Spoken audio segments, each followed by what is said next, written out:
കർത്താവിൽ വാത്സല്യ സഹോദരങ്ങളെ, നിങ്ങൾക്കെല്ലാവർക്കും എൻ്റെ സ്നേഹവന്ദനം. വീണ്ടും കർത്താവ് നമ്മെ ഈ വിശുദ്ധ ദിവസം തിരുസന്നിധിയിൽ ഒരുമിച്ച് കൂട്ടി തൻ്റെ വചനത്തിൽ നിന്ന് കേൾക്കുവാനും നമുക്ക് ഒരുമിച്ച് വീണ്ടെടുപ്പിൻ ഗീതങ്ങളൊക്കെ പാടുവാനും ഒക്കെ കർത്താവ് സഹായിച്ചു. സകല വിശുദ്ധന്മാരെയും ഞാൻ ദൈവകരങ്ങളിൽ ഏൽപ്പിക്കുകയാണ്. അല്പം മുമ്പ് ഞാൻ പറഞ്ഞതുപോലെ ദുഃഖത്തിലായിരിക്കുന്ന മോൻസിയുടെ കുടുംബത്തെ ഓർത്തും സ്തോത്രം ചെയ്യുന്നു. അവിടെയും കർത്താവ് ആശ്വാസവും പ്രത്യാശയും ബലവും നൽകട്ടെ എന്ന് പ്രാർത്ഥിക്കുകയാണ്. കഴിഞ്ഞ 2-3 ആഴ്ചകളായി നാം സംസാരിച്ചു കൊണ്ടിരുന്ന കാര്യമെന്ന് പറയുന്നത് വേർപെട്ട ദൈവജനം, അവരുടെ ആ വേർപാടും അവർ വചനത്തിനു വേണ്ടി ശുഷ്കാന്തിയോടെ നിൽക്കുന്നതും തനിച്ചു പാർക്കുന്നൊരു സമൂഹം എന്നൊക്കെയുള്ള നിലയിൽ ഒത്തിരി കാര്യങ്ങൾ പറഞ്ഞു. എന്നാൽ അതിനിടയിലേക്ക് മറ്റ് ഔട്ട്സൈഡിൽ നിന്നുള്ള ആളുകൾ കടന്നു വരികയും അവരവിടെ ശുശ്രൂഷിക്കുകയൊക്കെ ചെയ്യുമ്പോൾ പല കാര്യങ്ങൾക്കും ക്രമം തെറ്റിപ്പോകുന്ന സാഹചര്യങ്ങളുണ്ട്. അതിനോടനുബന്ധിച്ചൊക്കെയുള്ള പല കാര്യങ്ങളുമാണ് പറഞ്ഞത്. അതായത് എപ്പിസ്കോപ്പൽ സഭകളിൽ നിന്നുള്ള ആളുകൾ കടന്നു വന്ന് ശുശ്രൂഷിക്കുമ്പോൾ ആ ഒരു ശുശ്രൂഷയെ നമുക്കൊരു ശുശ്രൂഷയായിട്ട് പരിഗണിക്കാൻ കഴിയില്ല. നമുക്ക് ലഭിക്കപ്പെട്ട ബോധ്യങ്ങളുണ്ടല്ലോ, അങ്ങനെയുള്ള കൂട്ടങ്ങളിൽ നിന്ന് നമ്മൾ പുറത്തിറങ്ങി വന്നത് അവിടെ എല്ലാ കാര്യങ്ങളും മോശമായതുകൊണ്ടല്ല. നമുക്ക് കിട്ടിയ വെളിപ്പാടുകൾ, രക്ഷയെക്കുറിച്ചുള്ള വെളിപ്പാടുകൾ, അതുപോലെ നിത്യതയെക്കുറിച്ചുള്ള വെളിപ്പാടുകൾ, ഈ ഭൂമിയിൽ ജീവിക്കേണ്ടത് എങ്ങനെയാണെന്നുള്ള ബോധ്യങ്ങൾ, ക്രിസ്തീയ പൗരോഹിത്യത്തെക്കുറിച്ചുള്ള ആ ധാരണകൾ, അങ്ങനെ അനവധിയായ കാര്യങ്ങൾ, ദൈവത്തിൻ്റെ നിവാസങ്ങളെക്കുറിച്ചുള്ള ബോധ്യങ്ങൾ, പല പല കാര്യങ്ങളുണ്ടല്ലോ. ഈ കാര്യങ്ങളെല്ലാം നമ്മെ മുൻപോട്ട് നയിക്കുകയായിരുന്നു.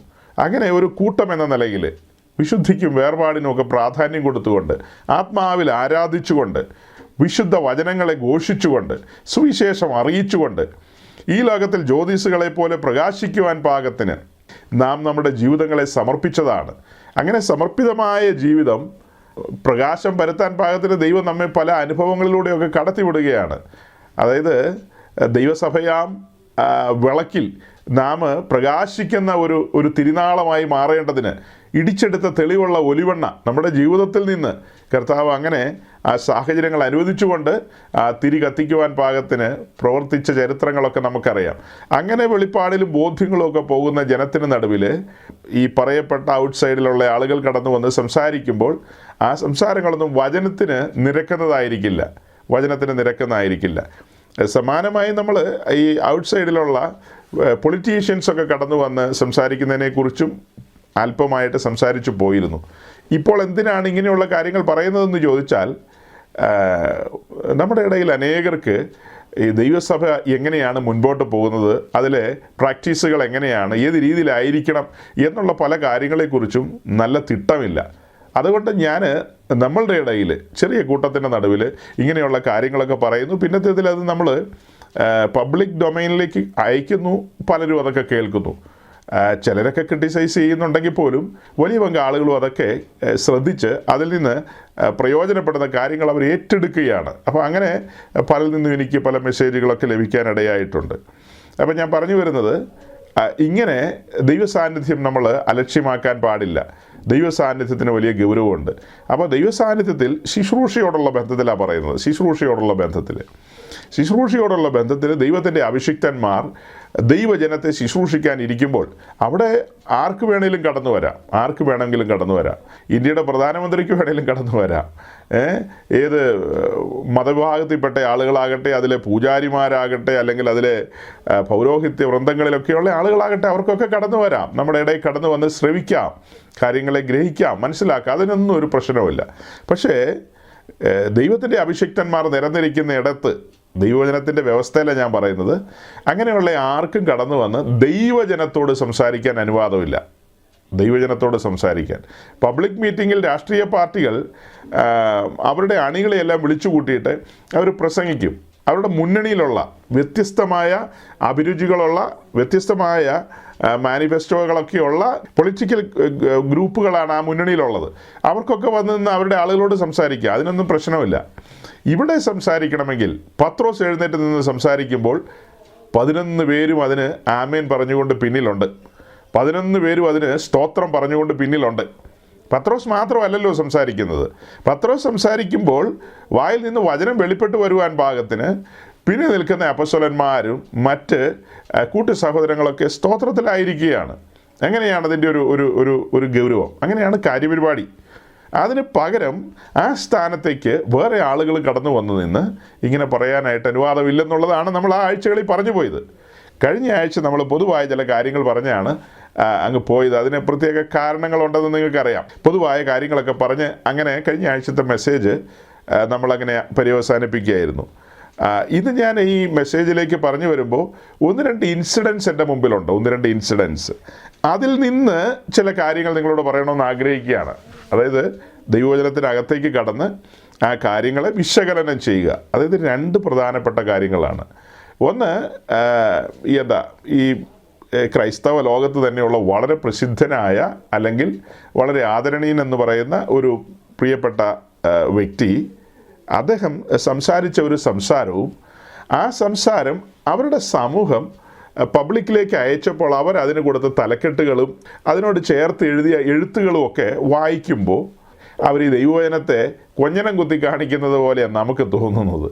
അപ്പോൾ അത് പൊതുവിൽ നമ്മൾ കേൾക്കുന്ന കാര്യങ്ങളാണ്. അതെന്താണെന്ന് ഞങ്ങൾ നിങ്ങളെ ഒന്ന് കേൾപ്പിക്കും.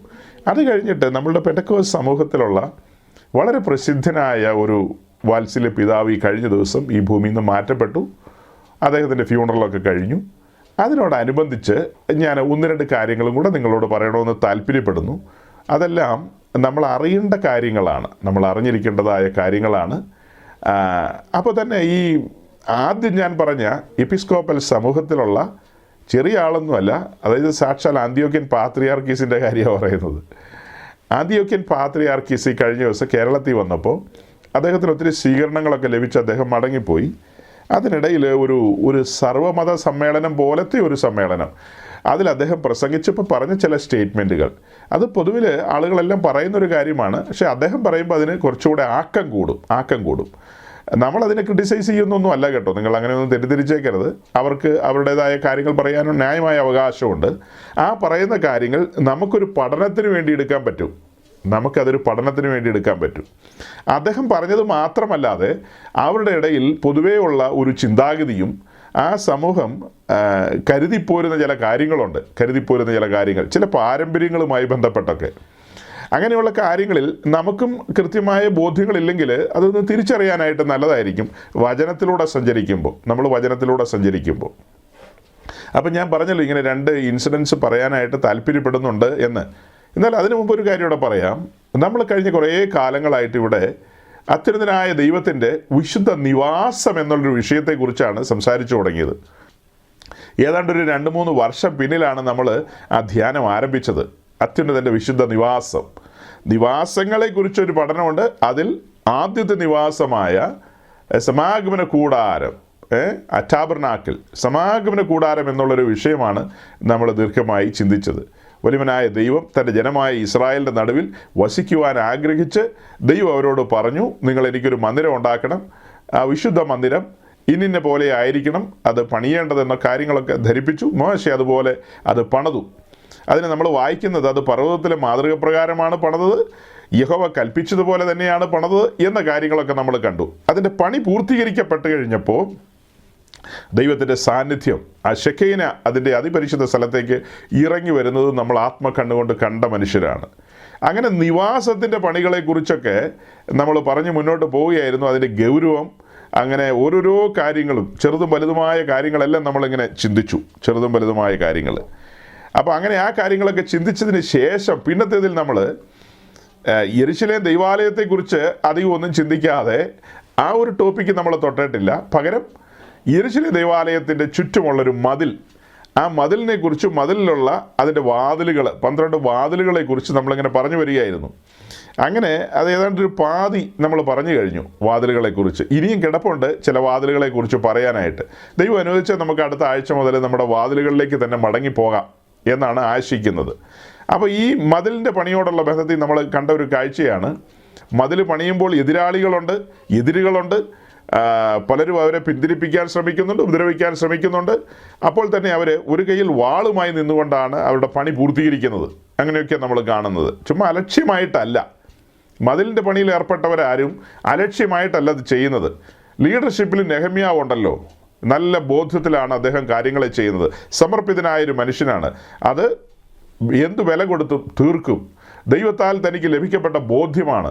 അത് പൂർത്തീകരിക്കുമെന്നുള്ള ആ നിശ്ചയദാർഢ്യത്തിലാണ് അദ്ദേഹം നിൽക്കുന്നത്. സൻബല്ലത്തോ തോബിയാവോ അങ്ങനെ പലരും ഒക്കെ കടന്നു വരുന്നുണ്ട്. ആ വരുന്ന ആളുകളെ ഒന്നും താന് മൈൻഡ് ചെയ്യുന്നില്ല. അതിനെയൊക്കെ പ്രതിരോധിച്ചുകൊണ്ടാണ് പണിയിലേക്ക് താനെ കടന്നു പോകുന്നത്. അപ്പോൾ തന്നെ പല ആൾക്കാരും വന്ന് ചോദിക്കുന്നുണ്ട്, വേണമെങ്കിൽ ഞങ്ങളും കൂടെ കൂടാം, മതിൽ പണിയുടെ കാര്യമല്ലേ, ഞങ്ങളും കൂടെ സപ്പോർട്ട് ചെയ്തേക്കാം. അപ്പോൾ നെഹമ്യാവ് പറഞ്ഞ കാര്യം ഇത്രയേ ഉള്ളൂ, ഈ പണിയിൽ വേറെ ആരും സപ്പോർട്ട് ചെയ്യാൻ വരണ്ട. ഈ പണിക്ക് അതിനു വേണ്ടി നിയോഗിക്കപ്പെട്ടവരുണ്ട്. പിന്നെ ഇത് വേർപെട്ടൊരു ജനമല്ലേ, വിശേഷപ്പെട്ട കാര്യങ്ങൾക്ക് വേണ്ടി സ്വർഗത്തിലെ ദൈവം വേർതിരിച്ച് നിർത്തിയിരിക്കുന്ന ഒരു ജനവർഗമാണ്. ആ പണിയിൽ മറ്റാരും അവരെ സഹായിക്കേണ്ട കാര്യമില്ല. സഹായത്തിൻ്റെ പർവ്വതം അവർക്ക് സഹായമായിട്ടുണ്ട്. പിന്നെ വേറെ പർവ്വതങ്ങളുടെ ആവശ്യമില്ലല്ലോ. അപ്പോൾ ആ ബോധ്യത്തിൽ നിന്നുകൊണ്ടാണ് അവർ പറയുന്നത് വേറെ സഹായങ്ങളൊന്നും വേണ്ട എന്ന്. അപ്പോൾ തന്നെ ഈ കൂടാരത്തിൻ്റെ പണിയുടെ കാര്യം പറഞ്ഞപ്പോൾ മറ്റൊരു കാര്യം കൂടെ പറയാം. കൂടാരത്തിൻ്റെ പണിയിലേക്ക് നമ്മൾ തിരിഞ്ഞു നോക്കുമ്പോൾ അതിൻ്റെ ലീഡർഷിപ്പിൽ മോശയാണുള്ളത്. മോശയോടുകൂടെ പലരുമുണ്ട് അതിൻ്റെ അധ്വാനത്തിലേക്ക്. അവിടെ മോശയുടെ താഴെ തന്നെ പലരെയും നമുക്ക് കാണാം. ബസലേലിനെ കാണാം, ഒഹാലിയാബിനെ കാണാം, അങ്ങനെ പലരെയും കാണാം. ഇവരുടെ പണിയോടുള്ള ബന്ധത്തിൽ നമ്മൾ നോക്കുമ്പോൾ, പിന്നത്തേതിൽ യെരൂശലേം ദൈവാലയത്തിൻ്റെ പണിയുണ്ട്. ആ പണിയിലൊക്കെ നമ്മൾ നോക്കുമ്പോൾ കാണുന്നൊരു കാഴ്ച, അവരുടെ കയ്യിൽ അളവ് നൂലും തൂക്കുകട്ടയുമുണ്ട്. മന്ദിരം പണിയുന്നവരുടെ കയ്യിൽ അളവ് നൂലും തൂക്കുകട്ടയുമുണ്ട്. അത് നിശ്ചയമായിട്ടും നിർബന്ധമായിട്ടും വേണ്ടിയതാണ്. അളവ് നൂലും തൂക്കുകട്ടയുണ്ട്. അതായത് അളവിലാണ് കാര്യങ്ങൾ പണിയുന്നത്. അതിനൊരു കൃത്യതയുണ്ടെന്ന് ചുരുക്കം. അത് എബ്രായ ലേഖനത്തിൽ എഴുതി വെച്ചിരിക്കുകയാണ്. 9-ാം അധ്യായത്തിലേക്ക് വരുമ്പോൾ അത് സ്വർഗീയത്തിൻ്റെ നിഴലും ദൃഷ്ടാന്തവുമാണെന്ന് 8-ാം അധ്യായത്തിലും 9-ാം അധ്യായത്തിലും എഴുതി വെച്ചിട്ടുണ്ട്. അത് സ്വർഗീയത്തിൻ്റെ നിഴലും ദൃഷ്ടാന്തവുമാണ്. അപ്പോൾ അവിടെ നിന്ന് ലഭിക്കപ്പെട്ട അളവിലാണ് കൂടാരം പണിയുന്നത്. പിന്നീട് യെരൂശലേം ദൈവാലയവും സെയിം അങ്ങനെ തന്നെയാണ്. ദാവീദിന് ലഭിക്കപ്പെട്ട അളവിലാണ് യെരൂശലേമിലെ ദൈവാലയം തൻ്റെ മകൻ ശലോമോൻ പണിതത്. അപ്പോൾ എല്ലാം ദൈവിക ക്രമത്തിലാണ്, ദൈവത്തിൻ്റെ ഇച്ഛയ്ക്കനുസരിച്ചാണ്, യഹോവ കൽപ്പിച്ചതുപോലെയാണ് ആ കാര്യങ്ങൾ ചെയ്തത്.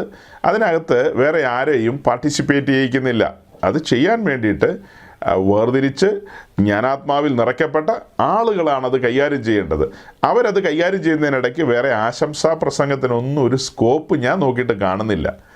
എത്രയും വേഗം ആ പണി പൂർത്തീകരിച്ച് അതിലേക്ക് ദൈവസാന്നിധ്യം ഇറങ്ങണമെന്നുള്ളതാണ് അവരാഗ്രഹിക്കുന്നത്. അപ്പോൾ ചുരുക്കി പറയുന്നതാണ്, മനസ്സിലാക്കാൻ പാകത്തിന് പറയുന്നതാണ്, മന്ദിരത്തിൻ്റെ പണിയിൽ ഏർപ്പെട്ടിരിക്കുന്നവരുടെ എല്ലാം കയ്യിൽ അളവ് നൂലും തൂക്കുകട്ടയുമുണ്ട്. മതിലിൻ്റെ പണിയിൽ ഏർപ്പെട്ടിരിക്കുന്നവരുടെ കയ്യിൽ ആയുധമുണ്ട്. അങ്ങനെയൊക്കെയാണ് അവർ പണിയിൽ ഏർപ്പെട്ടിരിക്കുന്നത്. പ്രവാസത്തിൽ കിടക്കുന്ന ജനം മടങ്ങി വന്ന് തകർക്കപ്പെട്ട് കിടക്കുന്ന യെരൂശലേം ദേവാലയം വീണ്ടും പുനർനിർമ്മിക്കുമ്പോൾ, അതായത് ആ മന്ദിരം വീണ്ടും പണിയുമ്പോൾ എതിരാളികൾ എഴുന്നേറ്റ് വരുന്നുണ്ട്. 2-3 പേരുണ്ട്. അവർ ശക്തമായി എതിർത്ത് നിന്നപ്പോഴും പണിയുടെ കാര്യത്തിൽ ഇവർ ഒരു അമാന്തവും വിചാരിച്ചില്ല. അവർ ശക്തമായിട്ട് മുന്നോട്ട് പോയി പണി പൂർത്തീകരിക്കാനിടയായി സെരുബാബേലിൻ്റെ നേതൃത്വത്തിൽ. പിന്നത്തേതിൽ അവിടെ യെസ്രായൊക്കെ കടന്നു വരുന്ന കാര്യം നമ്മൾ കണ്ടിട്ടുണ്ട്.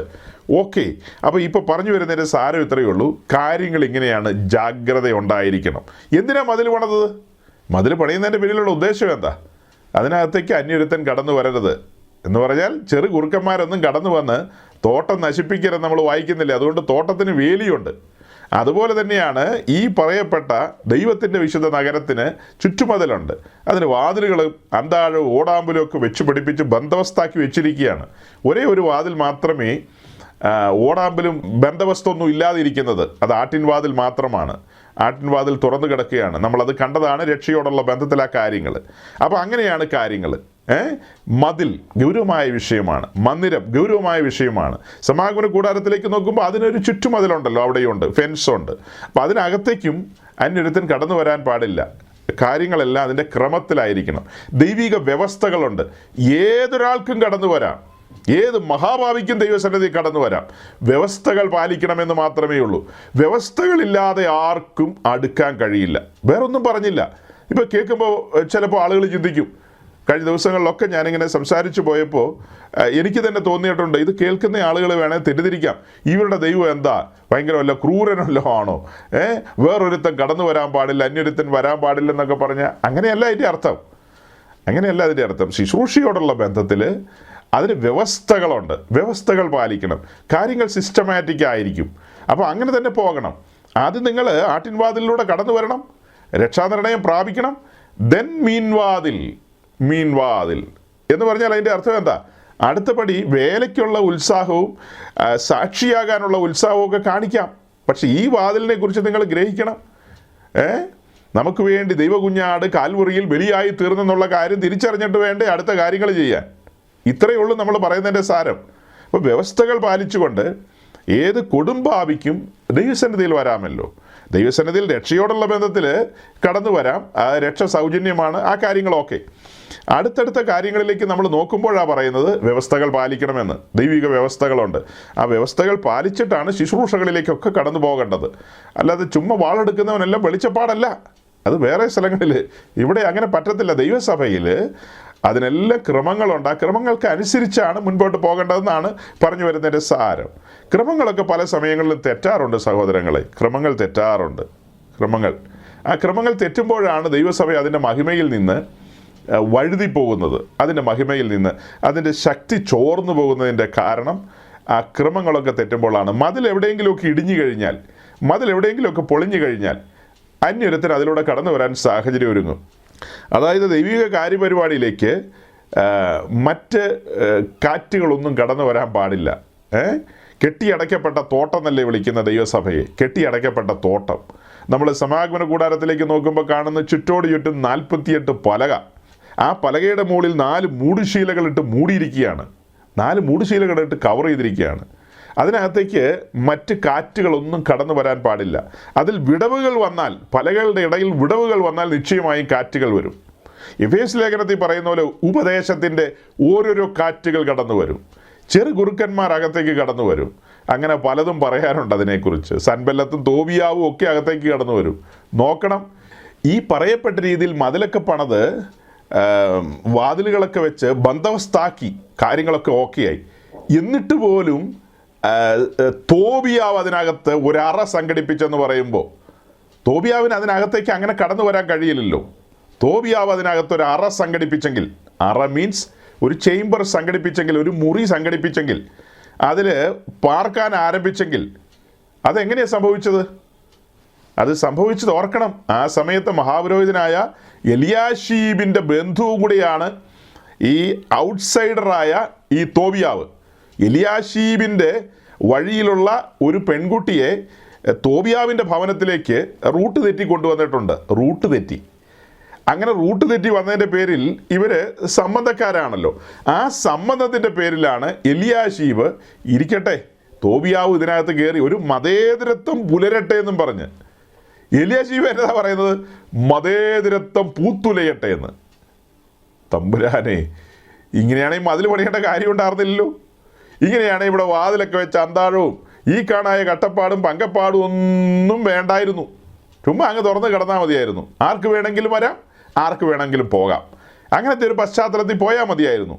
പക്ഷേ കാര്യങ്ങളെ ദൈവം ബന്ദോബസ്താക്കിയിരുന്നു. അങ്ങനെയല്ല വേണ്ടത് എന്നുള്ള കാര്യങ്ങൾ പറഞ്ഞിട്ടുണ്ട്. പക്ഷെ അതിനെയെല്ലാം മറികടന്നുകൊണ്ട് ഇസ്രായേലിൻ്റെ നടുവിലുള്ള ഒരു സാധാരണക്കാരനല്ല ഇങ്ങനത്തെ ഒരു കാര്യത്തിന് വഴിവെച്ചു കൊടുക്കുന്നത്. തലപ്പത്തിരിക്കുന്ന ആളുകളാണ്. തലപ്പത്തിരിക്കുന്ന ആളുകൾക്ക് കാര്യങ്ങൾ മനസ്സിലായില്ലെങ്കിൽ അവർ മണ്ടത്തരങ്ങൾ പറയും. ആ മണ്ടത്തരങ്ങൾ അണികൾ ഏറ്റുപറയും. അല്ലെങ്കിൽ അടുത്ത തലമുറ അത് ശ്രദ്ധിക്കുമ്പോൾ, വലിയ കുഴപ്പമൊന്നുമില്ല, നമ്മുടെ ഇന്നയാളല്ലേ അത് ചെയ്ത്, ഇന്ന അപ്പച്ചനല്ലേ അങ്ങനെ ചെയ്തത്, അല്ലെങ്കിൽ ഇന്ന അമ്മച്ചിയല്ലേ അങ്ങനെ ചെയ്തതെന്നൊക്കെ പറഞ്ഞ ആളുകൾ അപ്പച്ചൻ്റെ അമ്മച്ചിയുടെയൊക്കെ മണ്ടത്തരങ്ങൾക്ക് വിധേയരാകും. അത് പിന്നീട് വരുന്ന തലമുറയ്ക്ക് അതൊരു പാഠ്യപദ്ധതിയായിട്ട് മാറും. മണ്ടത്തരം പാഠ്യപദ്ധതിയായിട്ട് മാറും. ഞാൻ ഇന്നിങ്ങനെ ഇരുന്ന് ഈ പല കാര്യങ്ങളും ഇങ്ങനെ ചിന്തിച്ചുകൊണ്ടിരിക്കുമ്പോൾ ദൈവവചനം തുറന്നു വെച്ച് ഒരു അരമണിക്കൂർ മുമ്പുള്ള കാര്യമാണ്. ഇങ്ങനെ ഈ കാര്യങ്ങളെ വിശകലനം ചെയ്തപ്പോൾ ഞാൻ ഓർത്തു പോവുകയായിരുന്നു. നമ്മുടെ എപ്പിസ്കോപ്പൽ സമൂഹങ്ങളിലുള്ള പല ഗ്രൂപ്പുകളുണ്ട്. അതിൽ പ്രബലമായ ഗ്രൂപ്പാണ് കാത്തലിക്സ്. മറു സൈഡിൽ ഓർത്തഡോക്സ് വിങ്ങുകളുണ്ട്. പല ഗ്രൂപ്പുകളുണ്ടെങ്കിലും അതിന് ജനറലായിട്ട് ഓർത്തഡോക്സ് എന്ന് പറയാം. അവരുടെയൊക്കെ ചില പ്രാക്ടീസുകളുണ്ട്, ചില രീതികളുണ്ട്. പെട്ടെന്ന് ഞാൻ കഴിഞ്ഞ ദിവസം നമ്മൾ പറഞ്ഞതുപോലെ ഈ പൗരോഹിത്യത്തോടൊക്കെയുള്ള ബന്ധത്തിൽ അവരുടെ മേൽപ്പെട്ട സ്ഥാനീയരുടെ തലയിൽ ഒരു തുണിയിട്ട് മൂടുന്നതും പിന്നെ തൊപ്പി വയ്ക്കുന്നതും ആ ശുശ്രൂഷയിലേക്ക് അവരെ കൊണ്ടുവരുന്ന ആ ഒരു ആരംഭ സമയമുണ്ട്. അവരുടെ മുടി 2-3 സ്ഥലങ്ങളിൽ നിന്ന്, 3 ആണോ 7 ആണോ എത്രയോ സ്ഥലങ്ങളിൽ നിന്ന് ഇങ്ങനെ കത്തിരിച്ചെടുക്കും. അതൊരു കവറിലേക്ക് ആക്കി മാറ്റി അങ്ങ് കൊണ്ടുപോകുന്നതാണ്. അപ്പോൾ അങ്ങനെ മുടിയൊക്കെ കുറച്ച് കത്തിരിച്ചെടുക്കും. അതൊക്കെ കഴിഞ്ഞിട്ടാണ് ഈ പറഞ്ഞ ഓരോരോ കാര്യങ്ങളൊക്കെ ധരിപ്പിക്കുന്നത്. അത് ഇന്ന് അവൈലബിളാണ്. യൂട്യൂബ് നോക്കിക്കഴിഞ്ഞാൽ എല്ലാ ഗ്രൂപ്പുകളുടെയും ഇങ്ങനെ റംബാ സ്ഥാനം കൊടുക്കുന്നതും മേൽപ്പെട്ട സ്ഥാനങ്ങളിലേക്ക് വരുന്നതും ആ കാര്യങ്ങളൊക്കെ അതിൻ്റെ വീഡിയോസ് യൂട്യൂബിൽ അവൈലബിളാണ്. എല്ലാം അവൈലബിളാണ്. ഈ കാലഘട്ടത്തിലുള്ള ആളുകൾക്ക് കാര്യങ്ങളെക്കുറിച്ച് അറിയാൻ, പഠിക്കാൻ, ആ സമൂഹത്തെക്കുറിച്ച് ഗ്രഹിക്കാനൊക്കെ ആയിട്ട് ഈ വീഡിയോസ് ഓപ്പൺ ചെയ്താൽ മതിയല്ലോ. പിന്നെ ഇവർക്കെല്ലാം സൈറ്റുകളുണ്ട്, അവിടെയൊക്കെ പോയി കഴിഞ്ഞാൽ വായിച്ചെടുക്കാം, അങ്ങനെ പല കാര്യങ്ങളുണ്ട്. എന്നാൽ ക്രിസ്തീയ സഭയുടെ ആരംഭം അന്ന് ഒരു വീഡിയോയും പിടിക്കാൻ പറ്റിയില്ല. വലിയ നഷ്ടമായി പോയി അത്. മാളിക മുറിയിലുള്ള ആദ്യത്തെ പ്രസംഗം ഷൂട്ട് ചെയ്യേണ്ടതായിരുന്നു ശരിക്കും പറഞ്ഞാൽ. അങ്ങനെ ഷൂട്ട് ചെയ്യുമായിരുന്നെങ്കിൽ പത്രോസ് എഴുന്നേറ്റ് നിൽക്കുമ്പോൾ ഏത് വേഷഭൂഷാദിയിലാണ് എഴുന്നേറ്റ് നിൽക്കുന്നത് എന്ന് നമുക്കൊന്ന് മനസ്സിലാക്കാൻ പറ്റുമായിരുന്നു. എങ്ങനെയായിരുന്നു പുള്ളിയുടെ ആക്ഷൻസ്, പുള്ളിയുടെ പ്രസംഗത്തിൻ്റെ രീതി എങ്ങനെയായിരുന്നു. അപ്പോൾ ഈ 11 പേരും എങ്ങനെയായിരുന്നു അവിടെ. നമ്മുടെ കർത്താവായ ഈശോ മിശിഹായുടെ മാതാവായിരുന്ന വിശുദ്ധ മറിയൊക്കെ എങ്ങനെയാണ് അവിടെ ആക്ട് ചെയ്തത്. ആത്മാവിൽ ആരാധിച്ചതും ആത്മാവിൽ സന്തോഷിച്ചതും തൻ്റെ രക്ഷയിൽ, തൻ്റെ രക്ഷകനിൽ ആനന്ദിച്ചതും ഒക്കെ നമുക്ക് കാണാൻ കഴിഞ്ഞേനെ. അന്ന് വീഡിയോ എടുക്കാനായിട്ട് പറ്റിയില്ല, സാഹചര്യം അനുവദിച്ചില്ല. പോട്ടെ, അങ്ങനെ കുറേ കാലങ്ങൾ മുന്നോട്ട് പോയി, അന്നേരം എടുത്തില്ലെങ്കിലും വേണ്ടില്ല.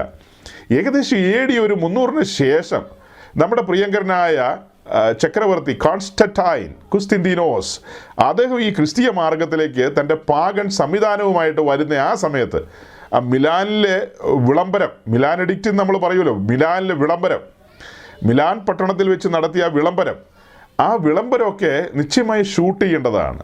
അത് ചുമ്മാ എവിടെയോ പേപ്പറിൽ എഴുതി വെച്ചിട്ട് കാര്യമില്ലല്ലോ, അതൊന്നും നമുക്ക് കാണാൻ പറ്റുന്ന കാര്യങ്ങളല്ല. അതൊക്കെ ഷൂട്ട് ചെയ്യണമായിരുന്നു. അത് കഴിഞ്ഞിട്ട് പിന്നീട് ഈ കാര്യങ്ങളൊക്കെ മാറി മറിഞ്ഞതും പിന്നെ ഇവർ ഈ കുപ്പായത്തിൻ്റെ നീളം കൂടിയതും കുറഞ്ഞതും കളറ് മാറുന്നതും ഒക്കെ ഓരോ സമയത്തേതും ഷൂട്ട് ചെയ്ത് വെക്കുകയായിരുന്നെങ്കിൽ ക്രിസ്തീയ സഭയുടെ 2000 വർഷത്തെ ചരിത്രത്തിൽ ഇതിന് ഇങ്ങനെയുള്ള മാറ്റങ്ങൾ, ഈ കുരങ്ങിൽ നിന്ന് ഇങ്ങനെ മാറ്റങ്ങൾ ഉണ്ടായി വരുന്നു നമ്മുടെ പാംപ്ലാനി പിതാവ് പറഞ്ഞില്ലേ, അഗസ്റ്റ്യൻ പാംപ്ലാനി. അപ്പോൾ ഈ ഏകകോശ ജീവിയിൽ നിന്ന് കുരങ്ങിച്ചി ഉണ്ടായി, അതിൽ നിന്ന് പിന്നീട് കുരങ്ങനുണ്ടായി, അതിൽ നിന്ന് പിന്നെ നമ്മളുണ്ടായി എന്നൊക്കെ തിരുസഭ പഠിപ്പിക്കുന്ന പോലെ ഈ ക്രിസ്തീയ സഭയുടെ ഈ ചരിത്രത്തിലെ ഈ മാറ്റങ്ങളൊക്കെ എങ്ങനെയാണ് വന്നത്, ഇങ്ങനെ മാറിയാണല്ലോ വന്നത്. ഒടുക്കം നമ്മൾ ഈ ആയിരിക്കുന്ന കാലഘട്ടത്തിൽ ടെക്നോളജി ഡെവലപ്പായ ആ കാലം മുതൽ പുറകോട്ടും മുന്നോട്ടും നമുക്ക് നോക്കാമായിരുന്നു എങ്ങനെയായിരുന്നെന്ന്. ചിരിച്ച് മണ്ണ് തപ്പും ആ കാലഘട്ടത്തിലെ വീഡിയോ എങ്ങാനും ലീക്കായിട്ട് വന്നു കഴിഞ്ഞാൽ. കാരണം ഈ പറയപ്പെട്ട നിലയിലൊന്നും അല്ല കാര്യങ്ങൾ പോകുന്നത്. ഈ 5-8 തുണിയൊക്കെ മേത്ത് ഇങ്ങനെ ഇട്ട്, ഒന്നാമത് ചൂടാ, കറുത്തതും ചുവന്നതും ഒക്കെ ഇങ്ങനെ വാരിയിട്ട്, പിന്നെ തലയിൽ തൊപ്പിയൊക്കെ വെച്ച് അതിനകത്ത് വേറെ തുണിയും വെച്ച് അതിനകത്തൊരു തുണി വെക്കുന്നത് നല്ലതാണ്. ഞാനും ഈ ഹെൽമെറ്റൊക്കെ വെക്കുമ്പോൾ എനിക്ക് നിശ്ചയമായിട്ട് ഒരു ടവല് പോലെ എന്തെങ്കിലും വെക്കണം. അതുകൊണ്ടായിരിക്കും അവരും വെക്കുന്നത്. ഈ കറുത്ത തുപ്പിക്കടിയിലേ ഒരു തുണി അങ്ങനെയൊക്കെ വെക്കും ആളുകൾ. കാരണം നമ്മൾ വേർക്കും, അതുകൊണ്ട് ഒരു തുണിയൊക്കെ വെക്കുന്നത് നല്ലതാണ്. പക്ഷെ പ്രാർത്ഥനാ സമയത്ത് അത് വേണോ? പ്രാർത്ഥനാ സമയത്ത് പത്രോസ് അങ്ങനെ വെച്ച് കഴിഞ്ഞാൽ പൗലോസ് കോപിക്കുമെന്നും എനിക്കറിയില്ല. കാരണം പൗലോസ് ലേഖനത്തിൽ എഴുതി വെച്ചിരിക്കുക, പുരുഷൻ ക്രിസ്തുവിൻ്റെ തേജസ്സല്ലേ, അവൻ തല മറയ്ക്കാൻ പാടില്ല, തല മൂടാൻ പാടില്ല. പ്രാർത്ഥിക്കുമ്പോഴും മൂടണ്ട, പിന്നെ ടൂറ് പോകുമ്പോൾ തൊപ്പി വെച്ചുകൊണ്ട് പോകുന്നതിനൊന്നും ഒരു തടസ്സമില്ല കേട്ടോ. അയ്യോ, ആവേശം കയറരുത് പ്രസംഗമൊക്കെ കേട്ട്. ടൂറൊക്കെ പോകുമ്പോൾ തൊപ്പിയൊക്കെ വെച്ചുകൊണ്ട് പോക്കോ. പ്രാർത്ഥിക്കാനിരിക്കുമ്പോഴും ദൈവവചനം പ്രസംഗിക്കുമ്പോഴും, ഞാനിപ്പോൾ പ്രസംഗിച്ചുകൊണ്ടിരിക്കുമ്പോൾ ഒരു തൊപ്പിയൊക്കെ വെച്ച് പ്രസംഗിച്ച് എങ്ങനെ ഇരിക്കും? നിശ്ചയമായും അത് 1 Corinthians chapter 11 വയലേഷനാണ്. നിശ്ചയമായും അത് ഒഫൻസാണ്. ആ വയലേഷനുള്ള ശിക്ഷയൊക്കെ കിട്ടും. ഏതെങ്കിലും വിധത്തിൽ ശിക്ഷിക്കാതിരിക്കാൻ പറ്റില്ലല്ലോ. കാരണം വയലേഷൻ ഉണ്ടെന്നേ അവിടെ, നിശ്ചയമായും വയലേഷനുണ്ട്. 11-ാം അധ്യായം എഴുതി വെച്ച് പോയില്ലേ, ഒരു 8-10 വാക്യങ്ങൾ എഴുതി വെച്ചിരിക്കുന്നത്. ഒരു വാക്യമൊന്നുമല്ല, 8-10 വാക്യം ആ സബ്ജക്റ്റിനോടുള്ള ബന്ധത്തിൽ. അപ്പോൾ സഹോദരിമാർ തലയിൽ തുണി ഇടണ്ടേന്നൊക്കെ ചോദിച്ചു കഴിഞ്ഞാൽ ഇടണം. ഏതോ വത്തിക്കാൻ സുന്നകദോസ് 2ആണോ 3ആണോ 4ആണോ അവർ പറഞ്ഞു ഇടണമെങ്കിൽ ഇടാം, ഇട്ടില്ലെങ്കിൽ ഇട്ടില്ല, കുഴപ്പമില്ല എന്ന് പറഞ്ഞു. അത് കേട്ട വഴി ആൾക്കാർ പറഞ്ഞു എന്നാൽ ഇടണ്ട, ഇടണമെങ്കിൽ ഇടാം, ഇടണ്ടെങ്കിൽ ഇടണ്ട. അങ്ങനെ പറഞ്ഞാൽ മനസ്സിലാവും, അവർക്ക് കാര്യം മനസ്സിലായി. അങ്ങനെയാണ് പിന്നെ ഇടേണ്ട ആവശ്യമില്ല. ഈ ഭാരങ്ങൾ എന്തിനാണ് ചുമക്കുന്നത്? നമ്മുടെ പെന്തിക്കോസിലെ ഉപദേശിമാർ പറയുന്ന പോലെ അപ്പോസ്തല പ്രവൃത്തി 15-ാം അധ്യായത്തിൽ എഴുതിയിട്ടുണ്ട്, ഭാരങ്ങളൊന്നും ആളുകളുടെ പുറത്ത് വെക്കരുതെന്ന്, ഒരു ഭാരവും വെക്കരുതെന്ന്. യാക്കോവും പറഞ്ഞിട്ടുണ്ട്, പിന്നെ നമ്മുടെ ഇന്നത്തെ പെന്തിക്കോസ് പാസ്റ്റർമാരും പറയുന്നുണ്ട് ഒരു ഭാരവും പാടില്ലെന്ന്, യാതൊരു ഭാരവും പാടില്ല. ഓക്കെ, നമുക്ക് വിരോധമില്ല. അപ്പോൾ അങ്ങനെ പോട്ടെ കാര്യങ്ങൾ. ഞാൻ പറഞ്ഞു വന്നതിൻ്റെ സാരം, ഇങ്ങനെ ഈ ചിന്തിച്ചപ്പോൾ ഇന്ന് ഈ സമൂഹമൊക്കെ കടന്നു പോയിക്കൊണ്ടിരിക്കുന്ന ഈ പോക്ക്, അതിൻ്റെ ഏറ്റവും ആ ബോട്ടം ലെവലിൽ നിന്ന്, ആ ഫൗണ്ടേഷൻ്റെ കാലഘട്ടത്തിൽ നിന്ന് എത്രയായിരം കിലോമീറ്റർ അകലേക്ക് പോയി എന്നുള്ളതാണ് പറഞ്ഞു വരുന്നത്. എത്രയായിരം കിലോമീറ്റർ. ഈ മതിലൊക്കെ വെച്ച് വാതിലൊക്കെ പിടിപ്പിക്കുന്നത് തോബിയാവിനകത്ത് കയറാനല്ല, തോബിയാവിന്. കാലാകാലങ്ങളിൽ ക്രിസ്തീയ സഭ അതിൻ്റെ വഴിയിൽ നിന്ന് മാറിപ്പോയി. ഞാൻ പൊതുവായി സംസാരിച്ചു പോകുന്ന സഹോദരങ്ങളെ, പൊതുവായി സംസാരിച്ചു പോവുകയാണ്. നമുക്ക് വചനത്തിനകത്തേക്കും കടക്കാം. അപ്പോൾ ഇങ്ങനെ കാലാകാലങ്ങളിൽ ക്രിസ്തീയ സഭ അതിൻ്റെ വഴിയിൽ നിന്ന് മാറിപ്പോയി. ഇനി നമ്മൾ ഈ പെന്തക്കോസ്ത് സമൂഹത്തെ എടുക്കാം. അതിൻ്റെ ആരംഭ കാലഘട്ടത്തിലുണ്ടായിരുന്ന ആ ഒരു ഉത്സാഹവും ചൊടിപ്പും തീവ്രമായി ഉപദേശത്തിന് വേണ്ടി നിൽക്കണമെന്നുള്ള ആ ഷാഢ്യങ്ങൾ അതൊന്നും ഈ കാലഘട്ടത്തിലില്ല. അത് ഞാൻ ഒരു വീഡിയോ കാണിക്കുമ്പോൾ നിങ്ങളോടത് പറയാനായിട്ട് താല്പര്യപ്പെടുകയാണ്. 80കൾക്ക് ശേഷം ഉണ്ടായ അപജയം, ഒന്നും മനസ്സിലാകാതെ പോയ, കണ്ണുകളിൽ ഒരു ഇരുട്ട് കയറിയ കാലം. ഈ വേർപെട്ടവരെന്ന് പറയുന്നവരുടെ കണ്ണുകളൊന്നും ആ സമയത്ത് വേണ്ട രീതിയിൽ ടെസ്റ്റ് ചെയ്യാൻ പാകത്തിന് ആരും ശ്രമിച്ചില്ല. അതിൽ ലീഡർഷിപ്പിലിരുന്നവരെ, അതിൽ ഉപദേശിമാരെയൊക്കെ കണ്ണ് ടെസ്റ്റിന് കൊണ്ടുപോകേണ്ടതായിരുന്നു. അല്ലെങ്കിൽ അവരുടെ കണ്ണിൽ ലേപം എഴുതേണ്ടതായിരുന്നു. ലേപങ്ങളൊന്നും എഴുതിയില്ല. കണ്ണ് കാണാൻ മേലാത്തൊരു പരുവത്തിലേക്ക് ഇങ്ങനെ, മൊത്തത്തിലല്ല കേട്ടോ, മൊത്തത്തിലല്ല, ഒരു ഭാഗികമായ ഒരു അന്ധതയിലേക്ക്, തിമിരം എന്നൊക്കെ എനിക്ക് തോന്നുന്നത്. നമ്മുടെ ഇടയിൽ കന്നഡക്കാരന്മാരൊക്കെ ഉണ്ടായിരുന്നു. ഈ പുള്ളികളൊന്നും അവർക്ക് വേണ്ട വിധത്തിൽ അന്ന് കന്നഡ കൊടുക്കുകയായിരുന്നെങ്കിൽ കുഴപ്പം വരില്ലായിരുന്നു. 80കൾക്ക് ശേഷം പതിയെ വരുന്നവരെല്ലാം അവർ കെട്ടിപ്പിടിച്ചു. അമൃതാനന്ദവനടുത്ത് ചെല്ലുന്നവരെല്ലാം പുള്ളിക്കാരി കെട്ടിപ്പിടിക്കും എന്നാണ് പറയുന്നത്.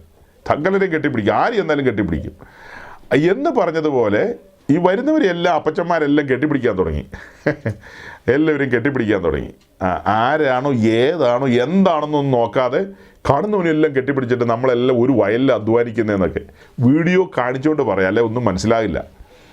ഓക്കെ സഹോദരങ്ങളെ, ഞാൻ ആദ്യത്തെ വീഡിയോ നിങ്ങളുടെ മുമ്പാകെ പ്രസൻറ്റ് ചെയ്യാൻ താല്പര്യപ്പെടുകയാണ്.